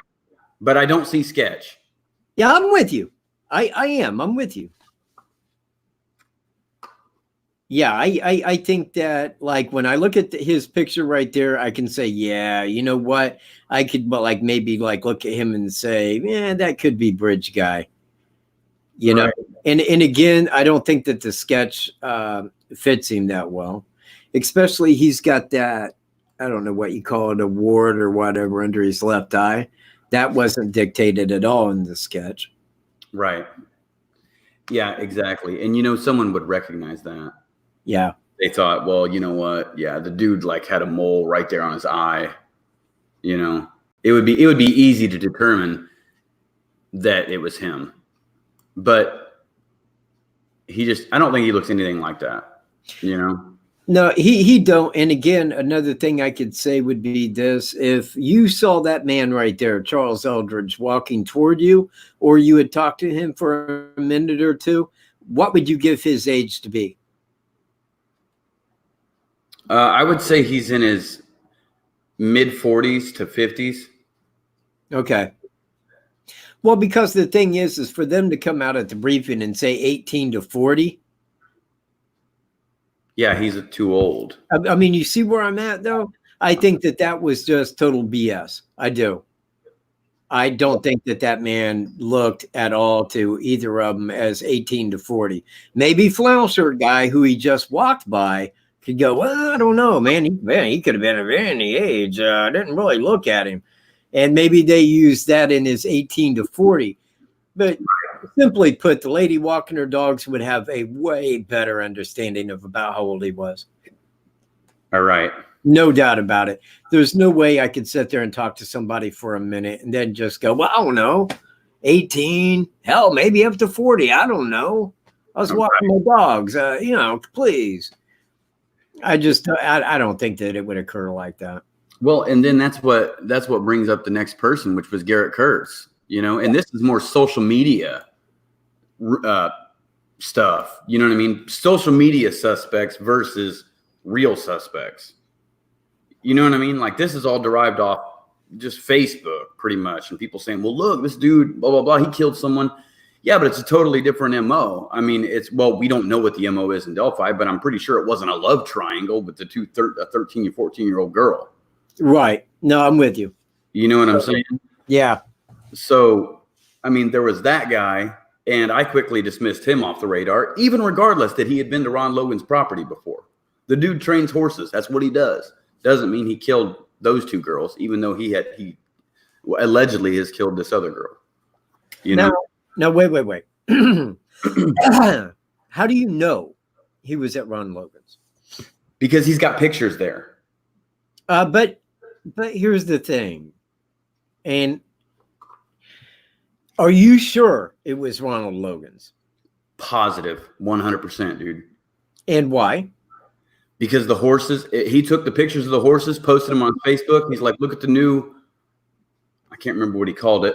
Basically, the new horse that he was training. And it's Ron's horses in the background. And they're all at Ron's. And he took several pictures from the horses from the time they were babies up until they were grown. And you can see the things on the white one, the white horse that he took a picture of. And you know what? I've got a picture of it right here. I seen it. Yeah. But the thing is that paints usually carry a certain coloration. Now, is that a picture of Ron's and the picture that he was on his? Yeah, this is from him, and this is Ron's on Inside Edition. You see, the markings are all exactly the same. Yeah, it's the same horse. You know what I mean? Even the ass end of the horse right there. You got those 3 dots, on the back. Well. And again, it's just my thought. I can't put anything to it because a horse's patterns can fade with the season. Right. Okay. It's just like the one on the left looked like that was taken in the winter or early spring. And the one on the right looks more summertime. Right. Because of the trees. Well, this is a picture of his as well.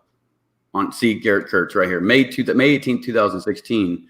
And this brown horse here, now when I went over there and filmed Ron's horses, that's the same horse. You know what I mean? Like exact same. It's identical. And then this tub is their watering tub that's right there in Ron's yard.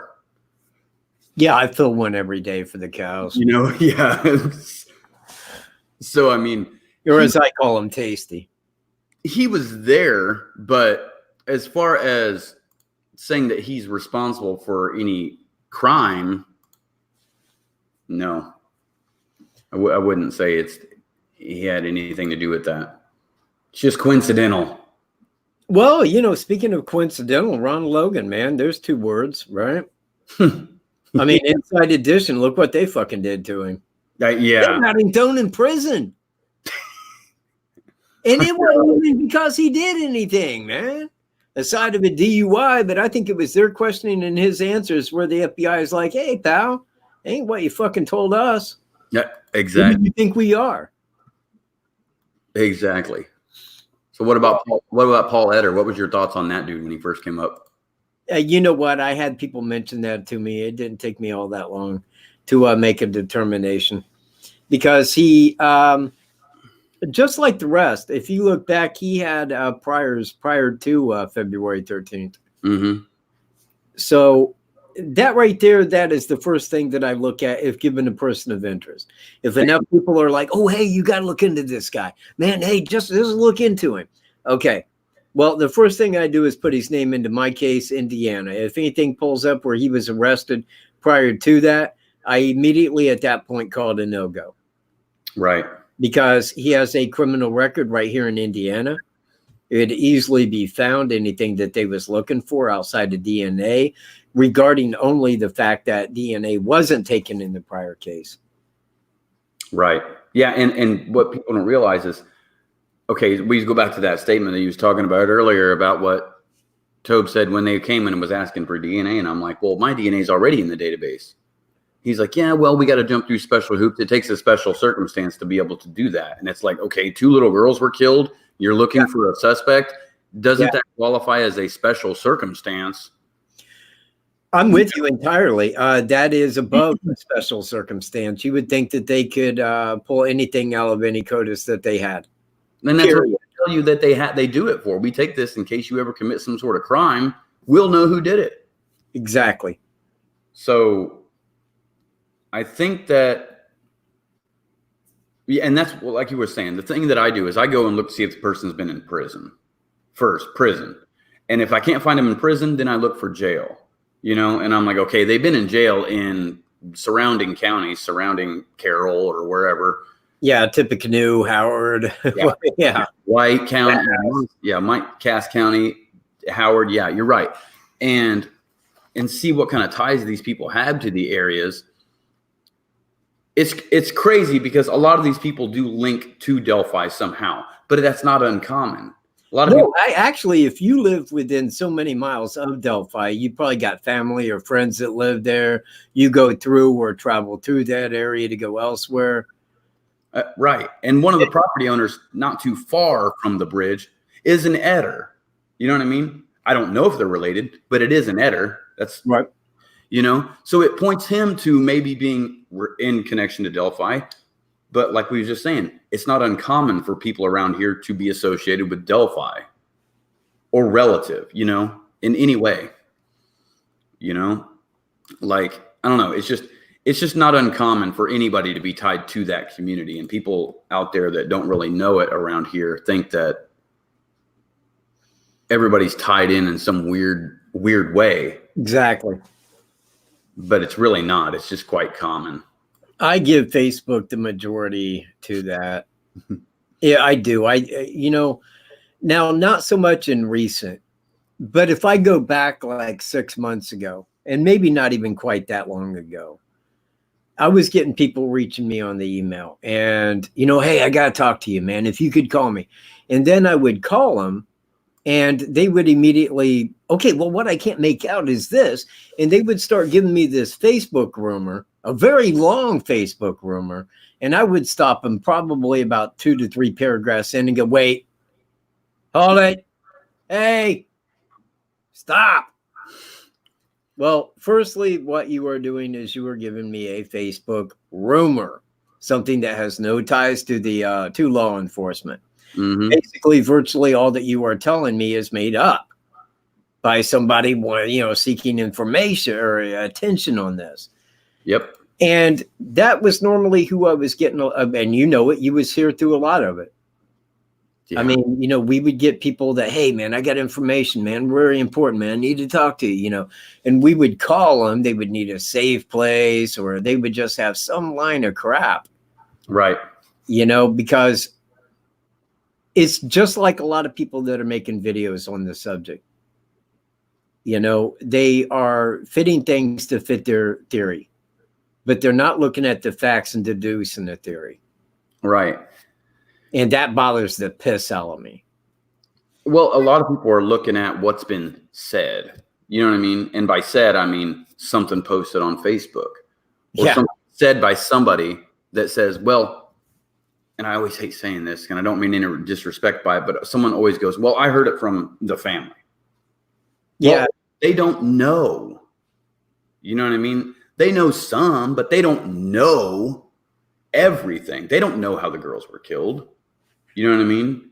And it's like, to me, that doesn't hold any weight because I've talked to the family. You've talked to the family. You know what I mean? Oh. We've met them, you know? So it's I've met them, but I've never talked to them about this case, not one time. Well, I have. Yeah, you have. And I'll give that to you, but it's like I was saying, they don't know anything. Oh, right. You're right. But the thing is okay, say I did.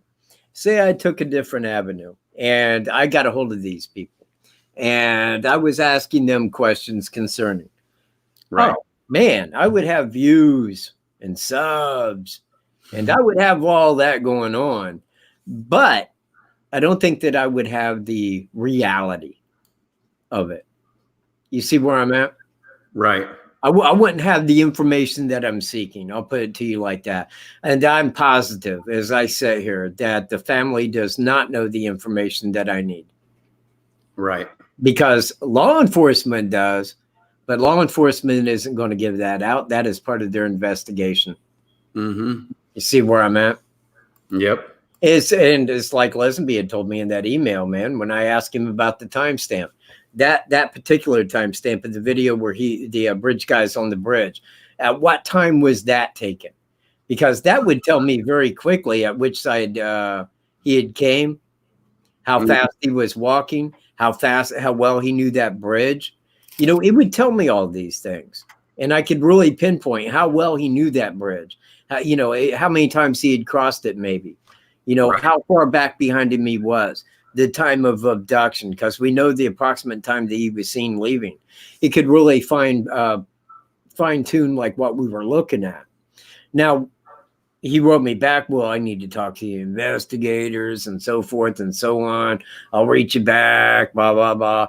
And dude, I waited like a week, every bit of a week. And I got back a hold of him kind of in a pissy manner, like, hey, I'm still sitting here waiting for that, man. I mean, are you going to tell me? Are you going to let me know? What have you? Oh, against code. Blah, blah. Yeah. Well, Indiana Code 503-508B dictates that we don't need to give that to you because it's part of our investigation. So go fuck yourself. Okay. Yeah. Okay. Thanks for our help there, buddy. Yeah. Well, exactly. Because it's just saying, well, we're not giving that to you, man. We know you could formulate something out of that, and we ain't doing it. Mm-hmm. But that is how law enforcement works, man. I mean, it is. Now, I don't say that in a bad way, because in a lot of manners, they are keeping that for those reasons, because they're not there so that you can go solve this crime.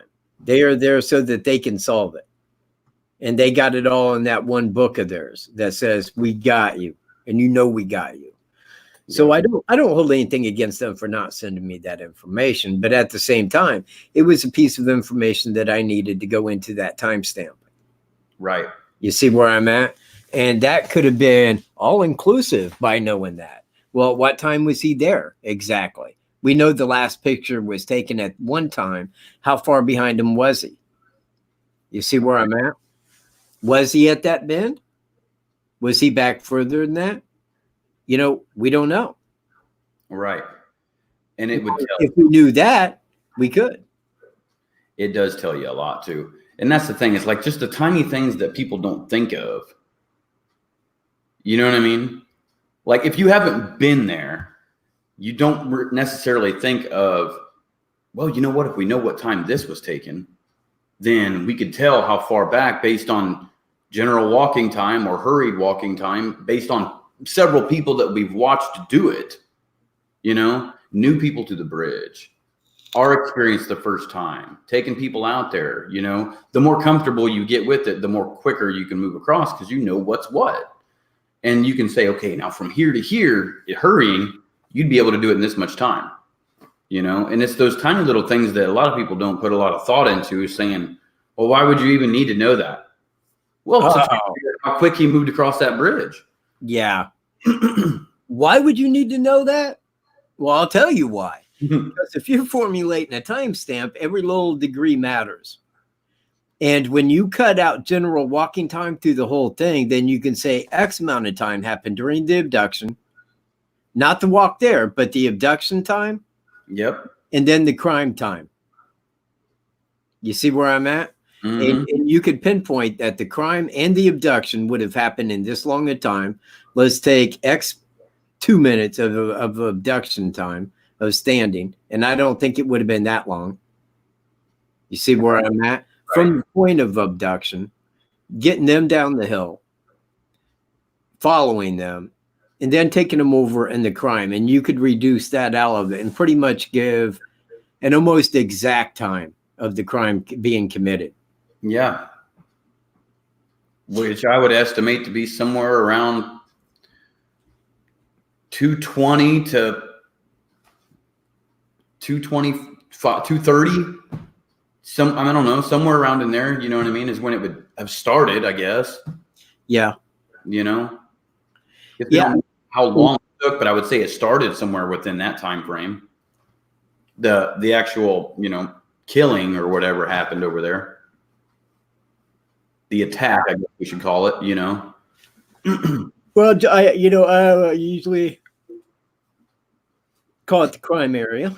Yeah. I mean, that is where the crime ended. I mean, that is where it took place after the abduction. Right. Such a weird crime, man. It's so many questions just keep popping up. Like they hold a press conference and 5 million new questions pop up. You know, that you think you have you thought you had some sort of answer to. And that's with all these press conferences. Like, okay, maybe I got this figured. And then they have a press conference and it's like, okay, I got the answer to that. But it also raised 20 more questions about that same incident. You know? Not me. You know, one little piece though. Not me. Why? Because I knew who did it at the briefing. Yeah, but what the fuck would they even bullshit? You know what I mean? I was fully in the know as to who did that at the briefing. Which one? The new one? The one held in April. I knew who did it at that point. I had told you and wrote you and told you who did it at that time. Okay? And I'm sitting down at Mark's house watching that live. And I was pissed. I knew that they wasn't going to give a person of interest or a suspect. I knew that because they hadn't talked to him. Okay? Right. And I knew that they hadn't talked to him. So I knew that it wasn't going to be about that. But then they changed the equation, you see. They changed it with the new direction is how they phrased it. Mm-hmm. Well, this new direction. See, we now feel that this person is 18 to 40, lives, or had lived in the Delphi area or worked in the Delphi area, and his age is 18 to 40. I'm like, bullshit. You're lying. Then they put out that new sketch, and I'm like, you double dog lying bastards. You are lying out your ass, and you fucking know it. And I was pissed. I was real pissed. I was pissed real bad.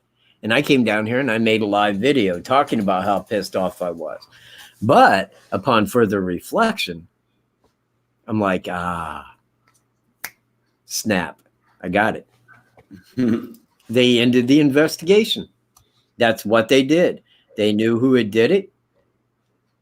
They knew full well who had did it.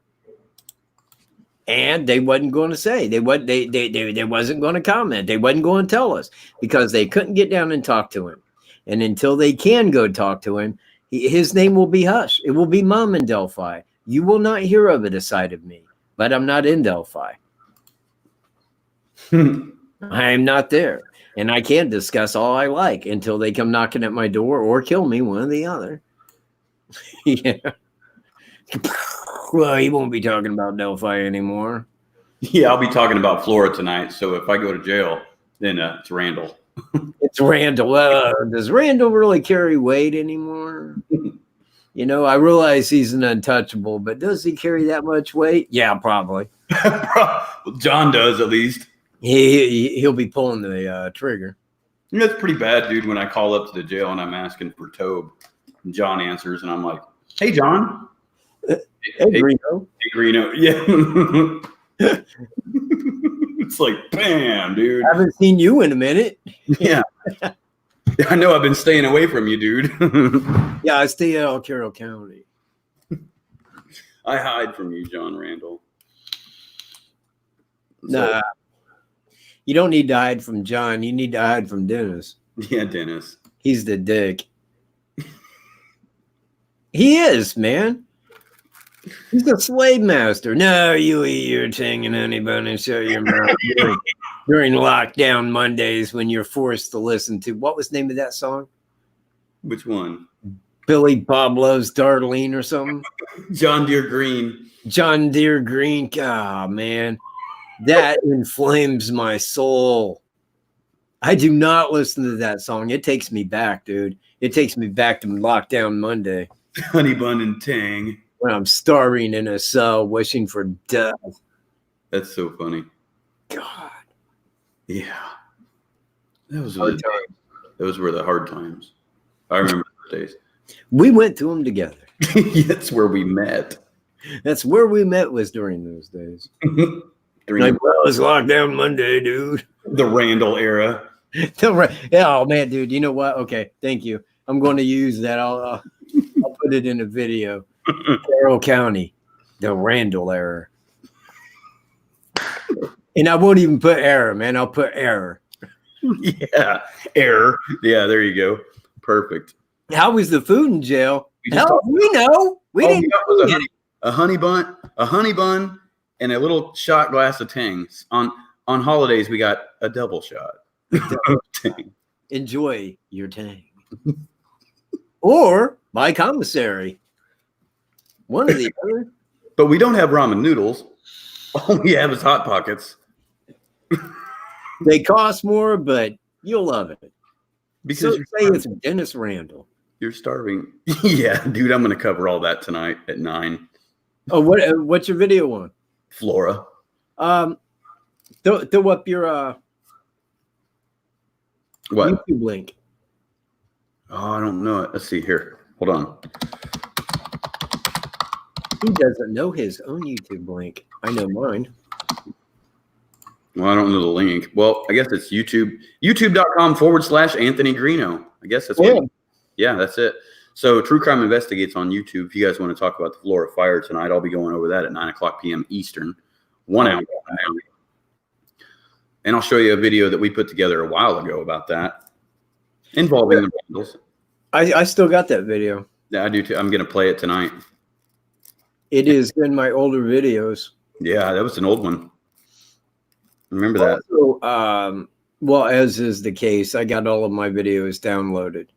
Same, dude. I even download the live streams. You know what? I am, because that's been what I've been into recent. But really, I don't so much care about the live streams as much as what I do, the videos that I made. Now, I'm making the promo for Icons, and I'm also making the video on Denise Pflum. Yeah, I remember you saying you was making a video on it. What's the Icons is just a promo video, right? Yeah, but dude, super sweet. You're gonna like it, man. Even look, man, I could call myself a concert pianist, but you are the Beethoven of editing. You are the Bach thereof. But I think that you will look at it and go, "Oh yeah, dude, nice one." Did you audio edit?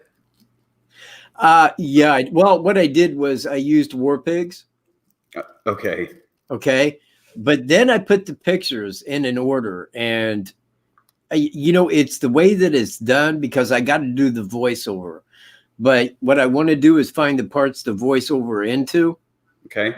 And hell, in one part, the recon video or the recon picture where he's all decked out. Yep. Like that. That was cool looking. Oh, yeah, dude, not like the fucking volleyball. That dude, I wouldn't even believe that was him, dude. I don't. I think it's his son, man. They just got out of a weight room, because when I seen that, I was like, holy shit. Got some Baywatch photo. Yeah, man. I'm like, that dude could just beat some bitch's ass right now, man. I mean, he looked like he just came out of the weight room, man. All six-packed and shit. I was like, oh, crap. Okay, I'm gonna get mouthy with icons. He'll hunt me. Yeah. You know, he'll kill me for that. He retired military.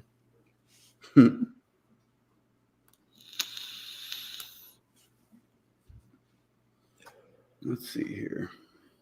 Well, hey, What? hold it, man. Let me go pull that picture up here real quick. Oh, him? Oh, I see. It wasn't on there. Okay, yeah, hold on. Hold on, I got it. Do I? Beat me to it. Go ahead. Go ahead. I haven't downloaded them all yet because I need to put them into a folder.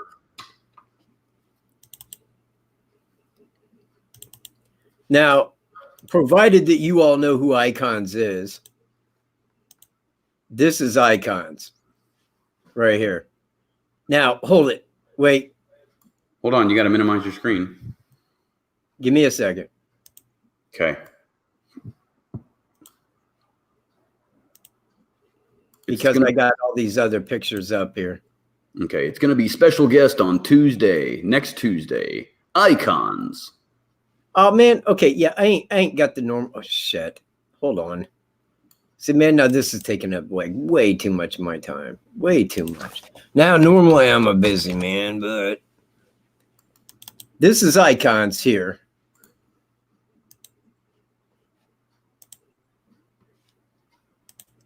Bam. That is what Icons looks like in his videos right now. Okay? Now,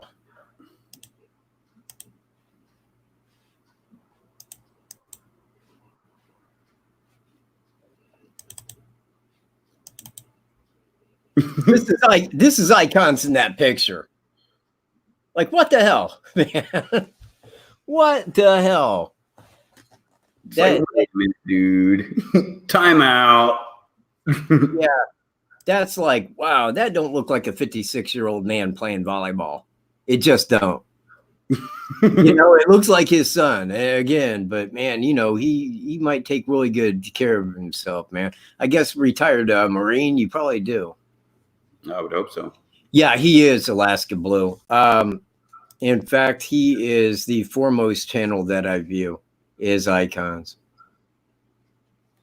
And also in recent, I've been watching a lot of Jordan B. Peterson. Yeah. In fact, I will spell that out for anybody viewing that may take interest. But if you look his name up on YouTube and watch his seminars, that is one bright man. That is one bright man. He covers like the full base of everything. And now it's not on crime. It's more, I don't even know how I would put it, more psychiatry. Mm-hmm. Something along that lines. He's got a couple books out. One of them is called 12 Rules. But man, I probably at this time watched over 24 hours of his seminars, and I read his 12 Rules book, and remarkable.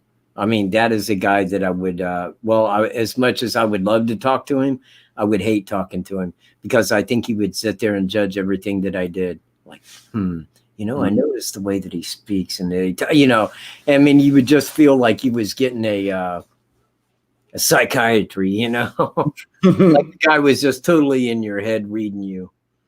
Mm-hmm. Everything that you, bam, yeah, she knows, she gets it exactly. Yeah, he is very. I don't even call it entertaining. It's just that when I listen to him speak, I take so much out of what he says. Mm-hmm. And it's just like everything that he says is like, man, that is so true. That is so true. You know, just to every level.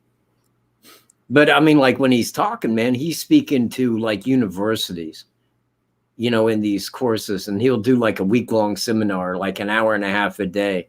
Some of them actually go longer than that, where he was like teaching the class. Wow. Yeah, it is remarkable, man. I mean, I advise anybody that's like into that kind of thing, man, to view it, because I took a lot from it.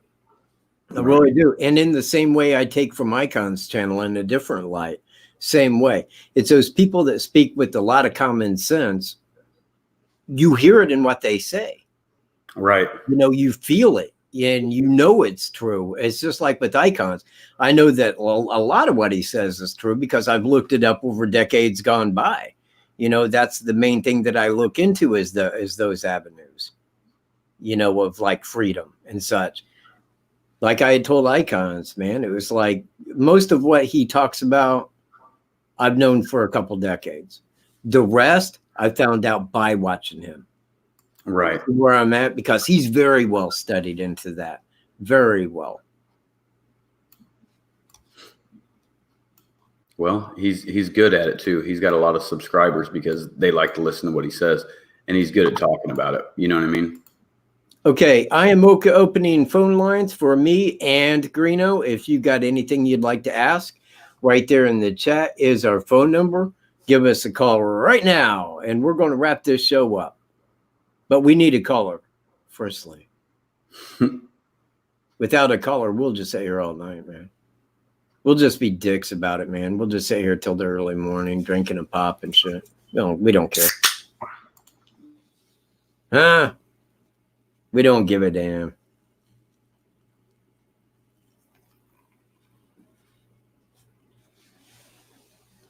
Katt can't call in. His phone is an Obama phone. It don't call a real phone. But other people may. Anonymous, give me a call back. Nobody knows your name.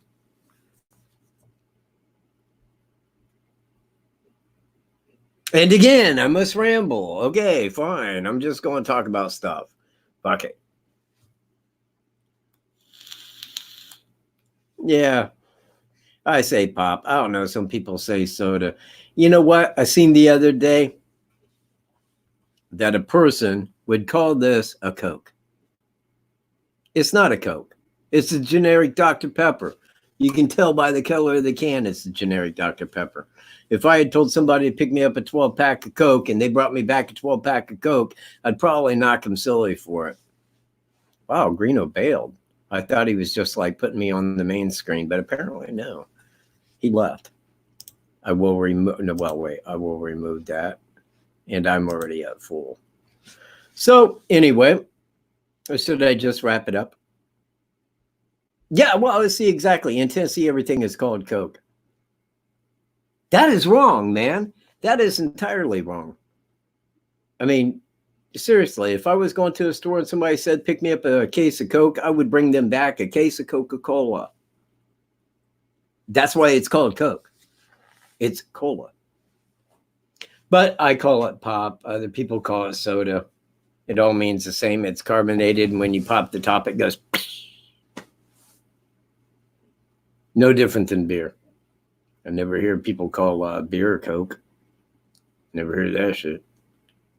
See? And you guys live just south of us, man. And everything's always Coke. I swear, man, you go east or is it west and it's soda, but here it's pop, man. It's the carbonated drink. In fact, if I say pick me up a case of pop, what kind? You know, generic Dr. Pepper. I mean, if you want to get all uppity about it, make it Pib special or something. There's Greeno. He's back. Yeah, if I said pick me up a case of Coke and somebody brought me back like cocaine, that'd be a little weird. You said a case of Coke, man. I hope you got the money.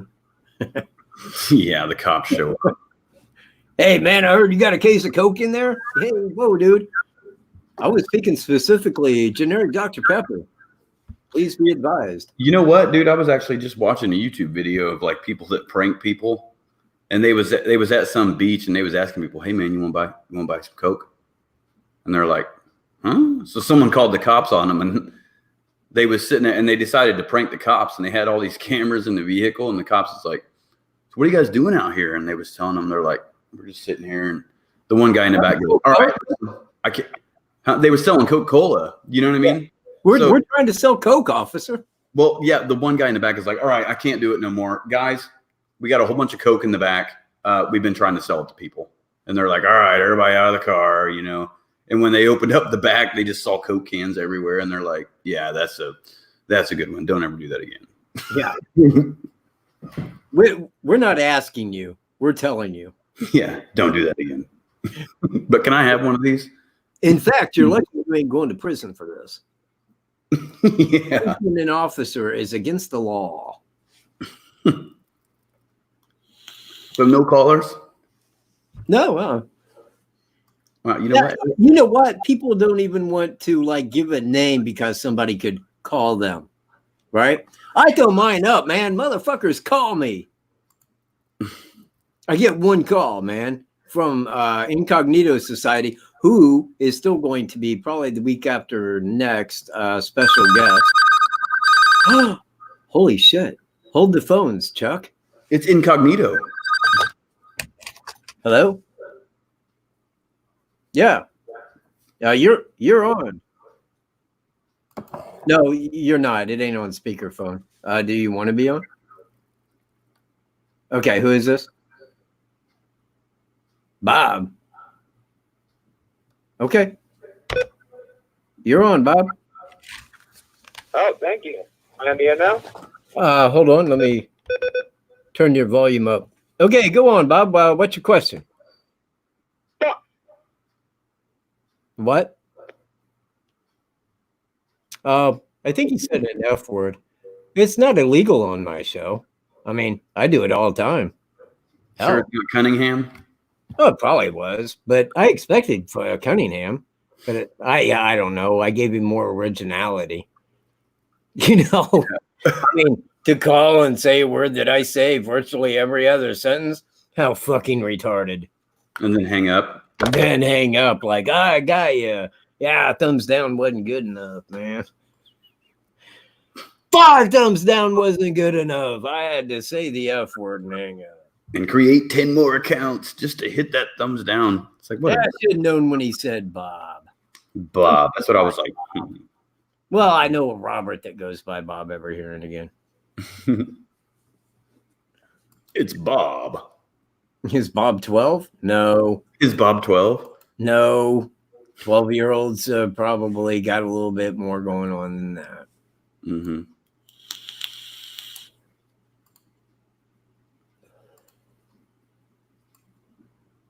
Yeah, no, I don't think that's why he said that.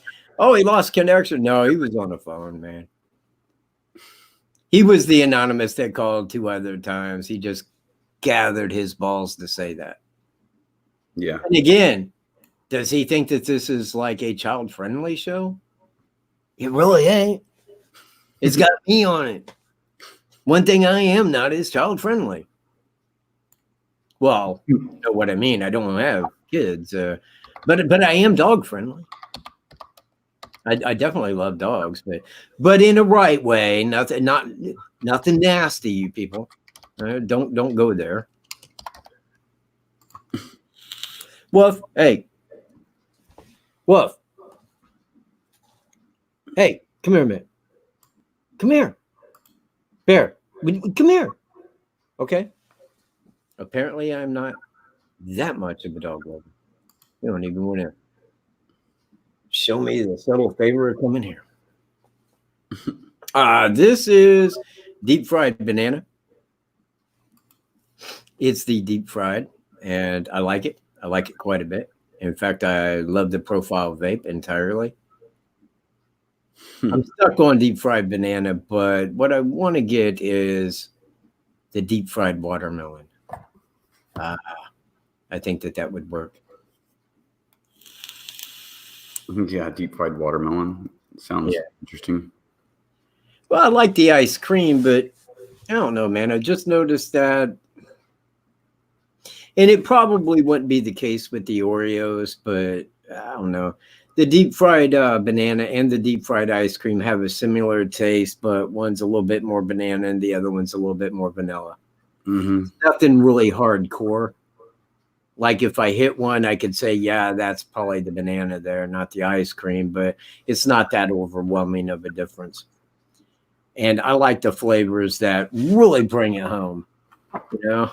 Right. Like cocoa by the pound. That was a good flavor. Yeah, you know what? That did sound good. Yeah. Oh, and shamrock cookie, which I hear tastes a lot like a York peppermint patty to the T. So says Flavor Changer. Wait, Flavor Chaser. There it is.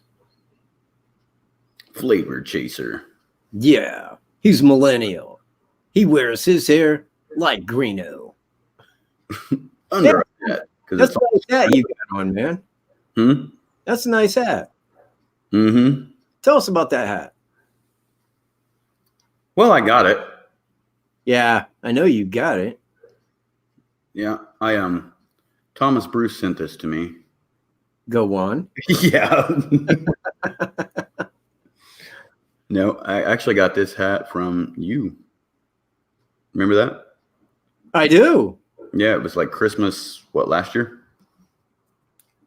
Something like that. Last year? Year before. I think it was the year before. No, it was. It's coming up on 2 years ago. Dang, man, we're time. I know, dude. And then you look at it and you say, what do I got, man? Maybe another 50 left. You know, if that, I might make it to 103, maybe. I mean, you know, by the time I'm 103, man, 103 will be the new 70s. Yeah. Yeah, he's like 70 now. I don't know. He's still out running 2 miles all the time. Yeah. Oh, man, dude. Okay, yeah. You remember that guy that we met at the Burlington Festival that you wanted to interview? Me? Yeah. What guy? The World War II vet. Oh, yeah, totally. Yeah, man, I'm pretty sure I saw him in the newspaper the other day. Oh, that's good. No. Oh, really? Yeah. Oh, man.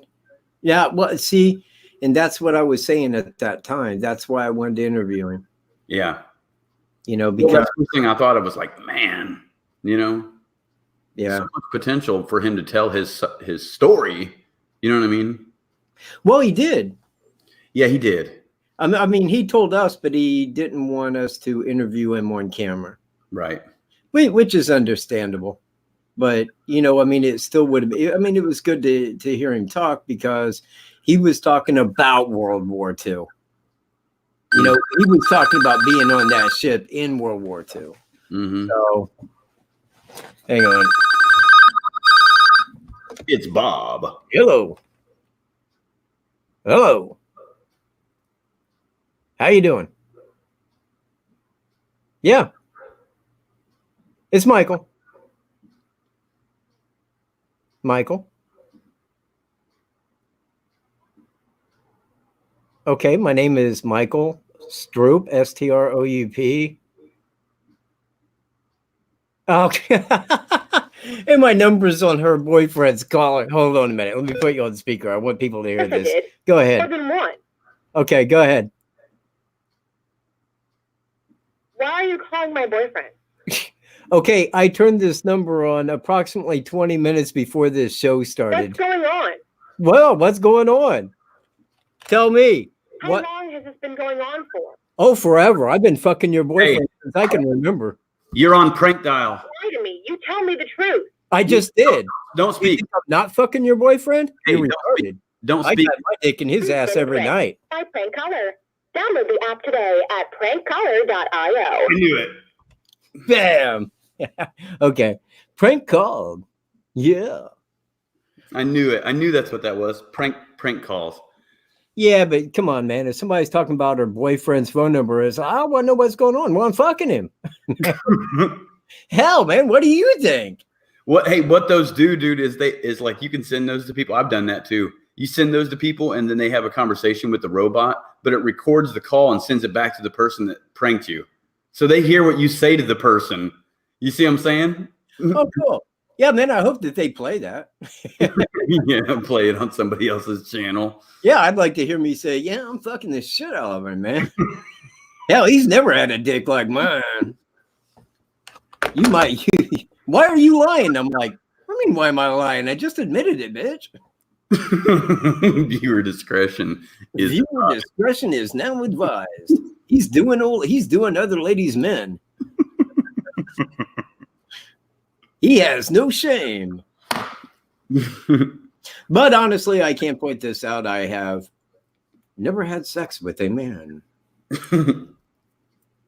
Trust me, I would remember. Yeah. Oh, yeah. Oh, man, I just had that up there a moment ago. What? Sue Wright was talking about her dog. Oh. Since you're a dog lover, I have a dog named Bob. He has a beautiful personality. He's a real Alaskan bred and born too. A red Cavalier King Charles Spaniel. I love all dogs.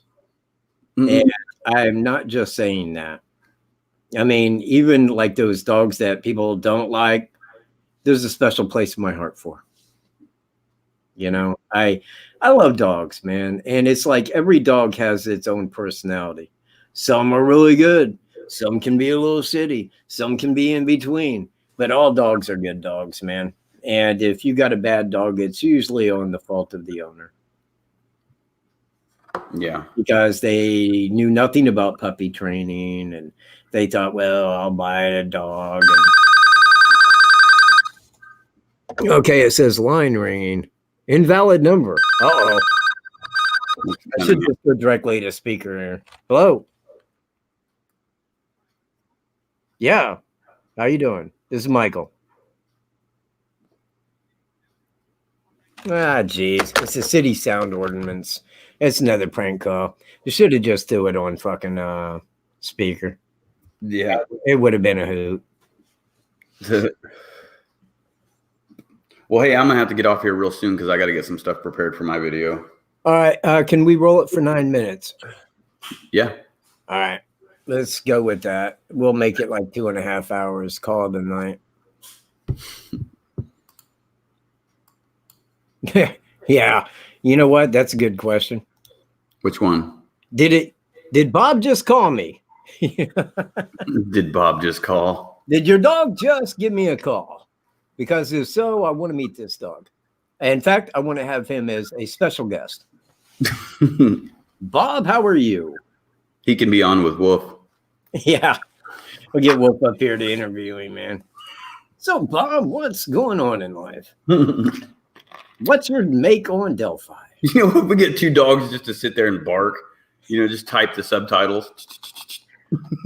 Dude, okay, remember when I was looking for that video the other day, and I forget why. Okay, remember when we was out there in the yard with Wolf and we was like getting him taking a shit and stuff? Yeah. I got that on my computer somewhere, and it was something that I was making for some reason that was going to be funny. And I was talking about like those special moments, right? And I wanted Wolf like throwing a turd, man. You know, like right up close on it and shit. It was going to be funny, man. I don't know, man. I was just sitting here. I was laughing my ass off, and I got looking for it and got lost. And so. Got lost. All right. You know what? Oh, well, this might be someone. Hello.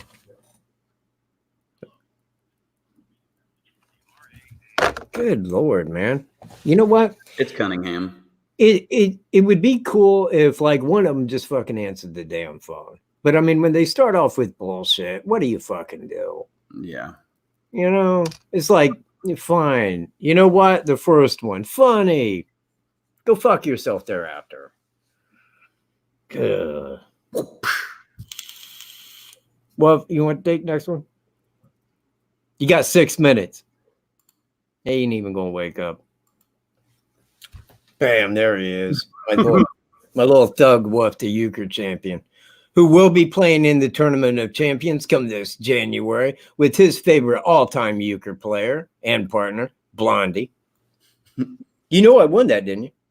Yeah, you told me that. Yeah, I won the fucking TOC, man. The Tournament of Damn. Champions. That means that there's going to be 12 tables come January. And there will be 2 winners. One is Woof, and the other one better be Blondie.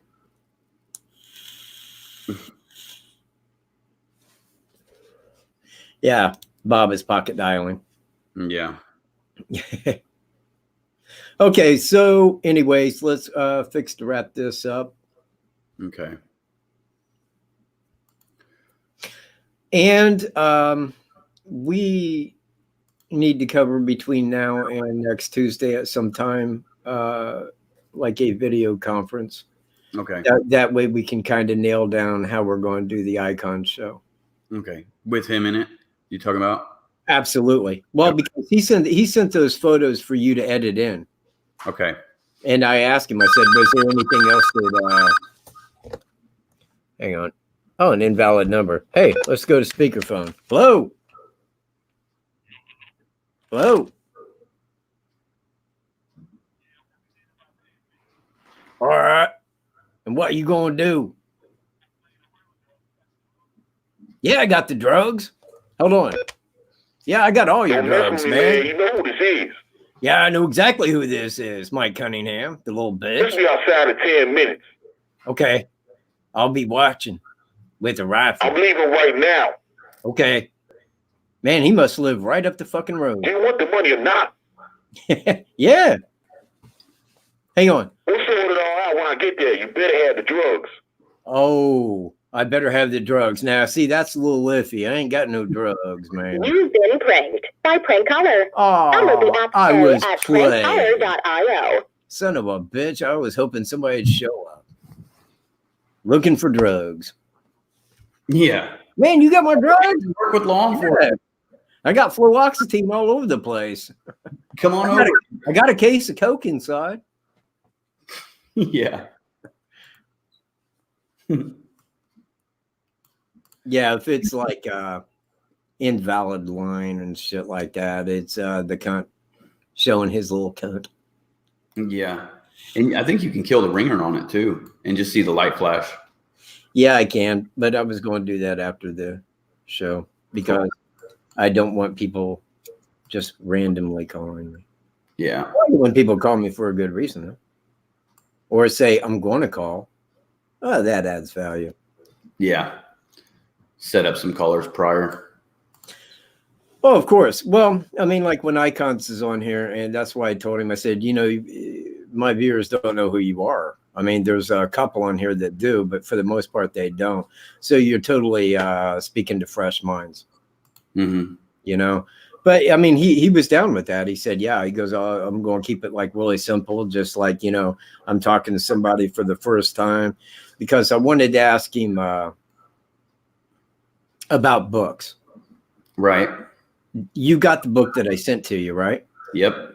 I read through that and it probably took me about a half hour. Wow. It's not very long. Also, Common Law Handbook. Mm-hmm. I read through that. Took me probably about 3 to 4 hours.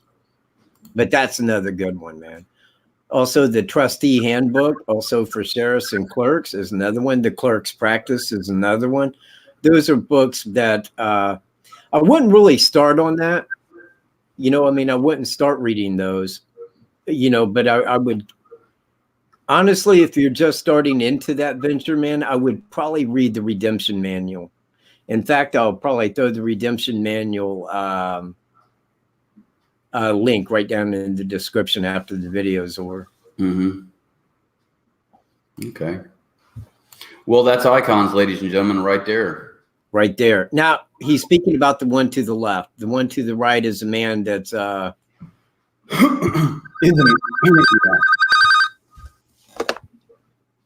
on. I want to see if this is that ain't. Come on, man. Hey, caller ID. Hello? Yeah. You have the same name. What did I say? still there? Yeah. Well, I looked up my own name in the phone book and started calling people. You're the third one. Oh, fuck yeah. Wait, maybe we're related. Hey, do you have an Aunt Terry? Do I have any what? What did that say? I don't know. I don't know. It might have had something to do with Cunningham. Cunningham. Yeah, he's a bitch. You know, I do wonder though, like what goes through a person's mind sitting there watching this going, oh, I'm going to keep sending prank phone calls. I mean, you can see that it ain't a fucking person when they ring. He's sitting there like, Mom, watch this. Hey, Mom. Mom. Hey, Grandma, come here a minute. Grandma. Answer the phone. He thinks the guy's coming for his drugs, man. Holy shit, I got him really good. Can I get a hot pocket? Ma, can you cook me up a hot pocket or two?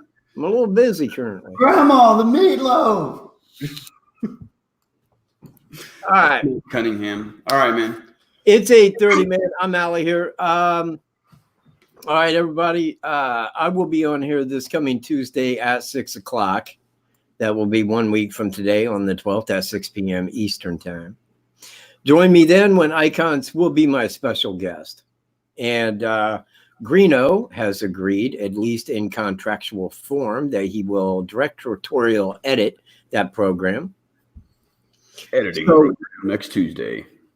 I will say this, if you have any interest at all in these things here, freedom, America, common law, and what is right and what is wrong with the world, please be here when Icons arrives, because it will be the most important show that you may ever view in your life.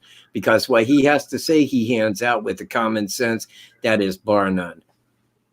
That man is a hero in no uncertain terms. I was honored as well as privileged when I got to talk to him. Unavailable. Nah, let's don't do that. And let's kill the fucking ringer too. Bam, gone. Bam. You Cunningham. Yeah. Yeah. See, Alaska Blue, she loves Icons. So does Anon. Anyway, man, my hope is that when we get him on the show, we can raise his subscriber count with your editing, you know, and hopefully his donation count with PayPal, and, you know, kind of get his ball rolling, man. I'd love to see him do live shows. I think that that's what he needs to do, man. Use the software, do live shows, get the hang of that, kind of running to it. I think it would do his channel a world of good and really get his information out there to a lot of people. It will. And once he sees it, he's going to understand, like, yeah, this is the way I need to go. This is what he wants to do. Yeah. He just doesn't know the technology part of it yet. And but neither did I. Right. You know, when I first started, I had no clue on video editing. Mm-hmm. And I forget how I got Power Director, looking back. After looking off of Movie Makers, it being so old, remember? Do what? Remember we was using Movie Maker at the beginning, and then it was like, you're like, well, man, I found a different one. Yeah, right. But I'm saying I don't know how I came about it. Oh, probably ended up just seeing somebody else's stuff. I don't know. That's a good question. Well, I mean, I had it downloaded and was using it. And when you looked at it, because you knew video editing and did it before, and then you started getting the hang of that, and then I mean, you know, it's just one to another, because shit, man, for like years, I mean, prior to Delphi, well, at least a few years prior to Delphi, right? Well, me and you sit here and edited videos, man. I mean, just for my old channel. Yeah, that was before I think you even had a YouTube channel. Yeah. You know, back at that time. Yep. But shit, man, today, man, Power Director, I mean, you're the dude, man. I hope to be the dude for a long time to come. Because Power Director, man, that's your ticket. That is. Yeah, I like it. So, I love Power Director. I do, man. I don't think, I mean, there's some things that you probably can't do as realistic as what you could with Adobe. But you don't need 2 years of college to use PowerDresser. Yeah, exactly. You know, it kind of breaks it down and you can throw it together. Yeah. All right. Well, here. Do your thing. All right, ladies and gentlemen, if you want to talk about the Florida fire case tonight, then head on over to True Crime Investigates on YouTube. That's me, or you can just search Anthony Greeno. You'll come up with it. I'll be talking about the Florida fire case and some updates that have happened this year that not a lot of people are talking about. Make sure you subscribe to WKAT as well, because eventually we're going to put some videos out on that. And I guess that's really all I got tonight. Thanks for joining his show tonight. Remember, when we're on his show, it's his stuff. I'll just be in the background editing usually, unless I need to be brought on. But on that note, everybody, I'm Anthony Greeno. Keep it Southern style, y'all. Later, dude. Peace. All right, man. Thanks for being here with us tonight, Greeno. And Sue said the horses matched. No question. I spent my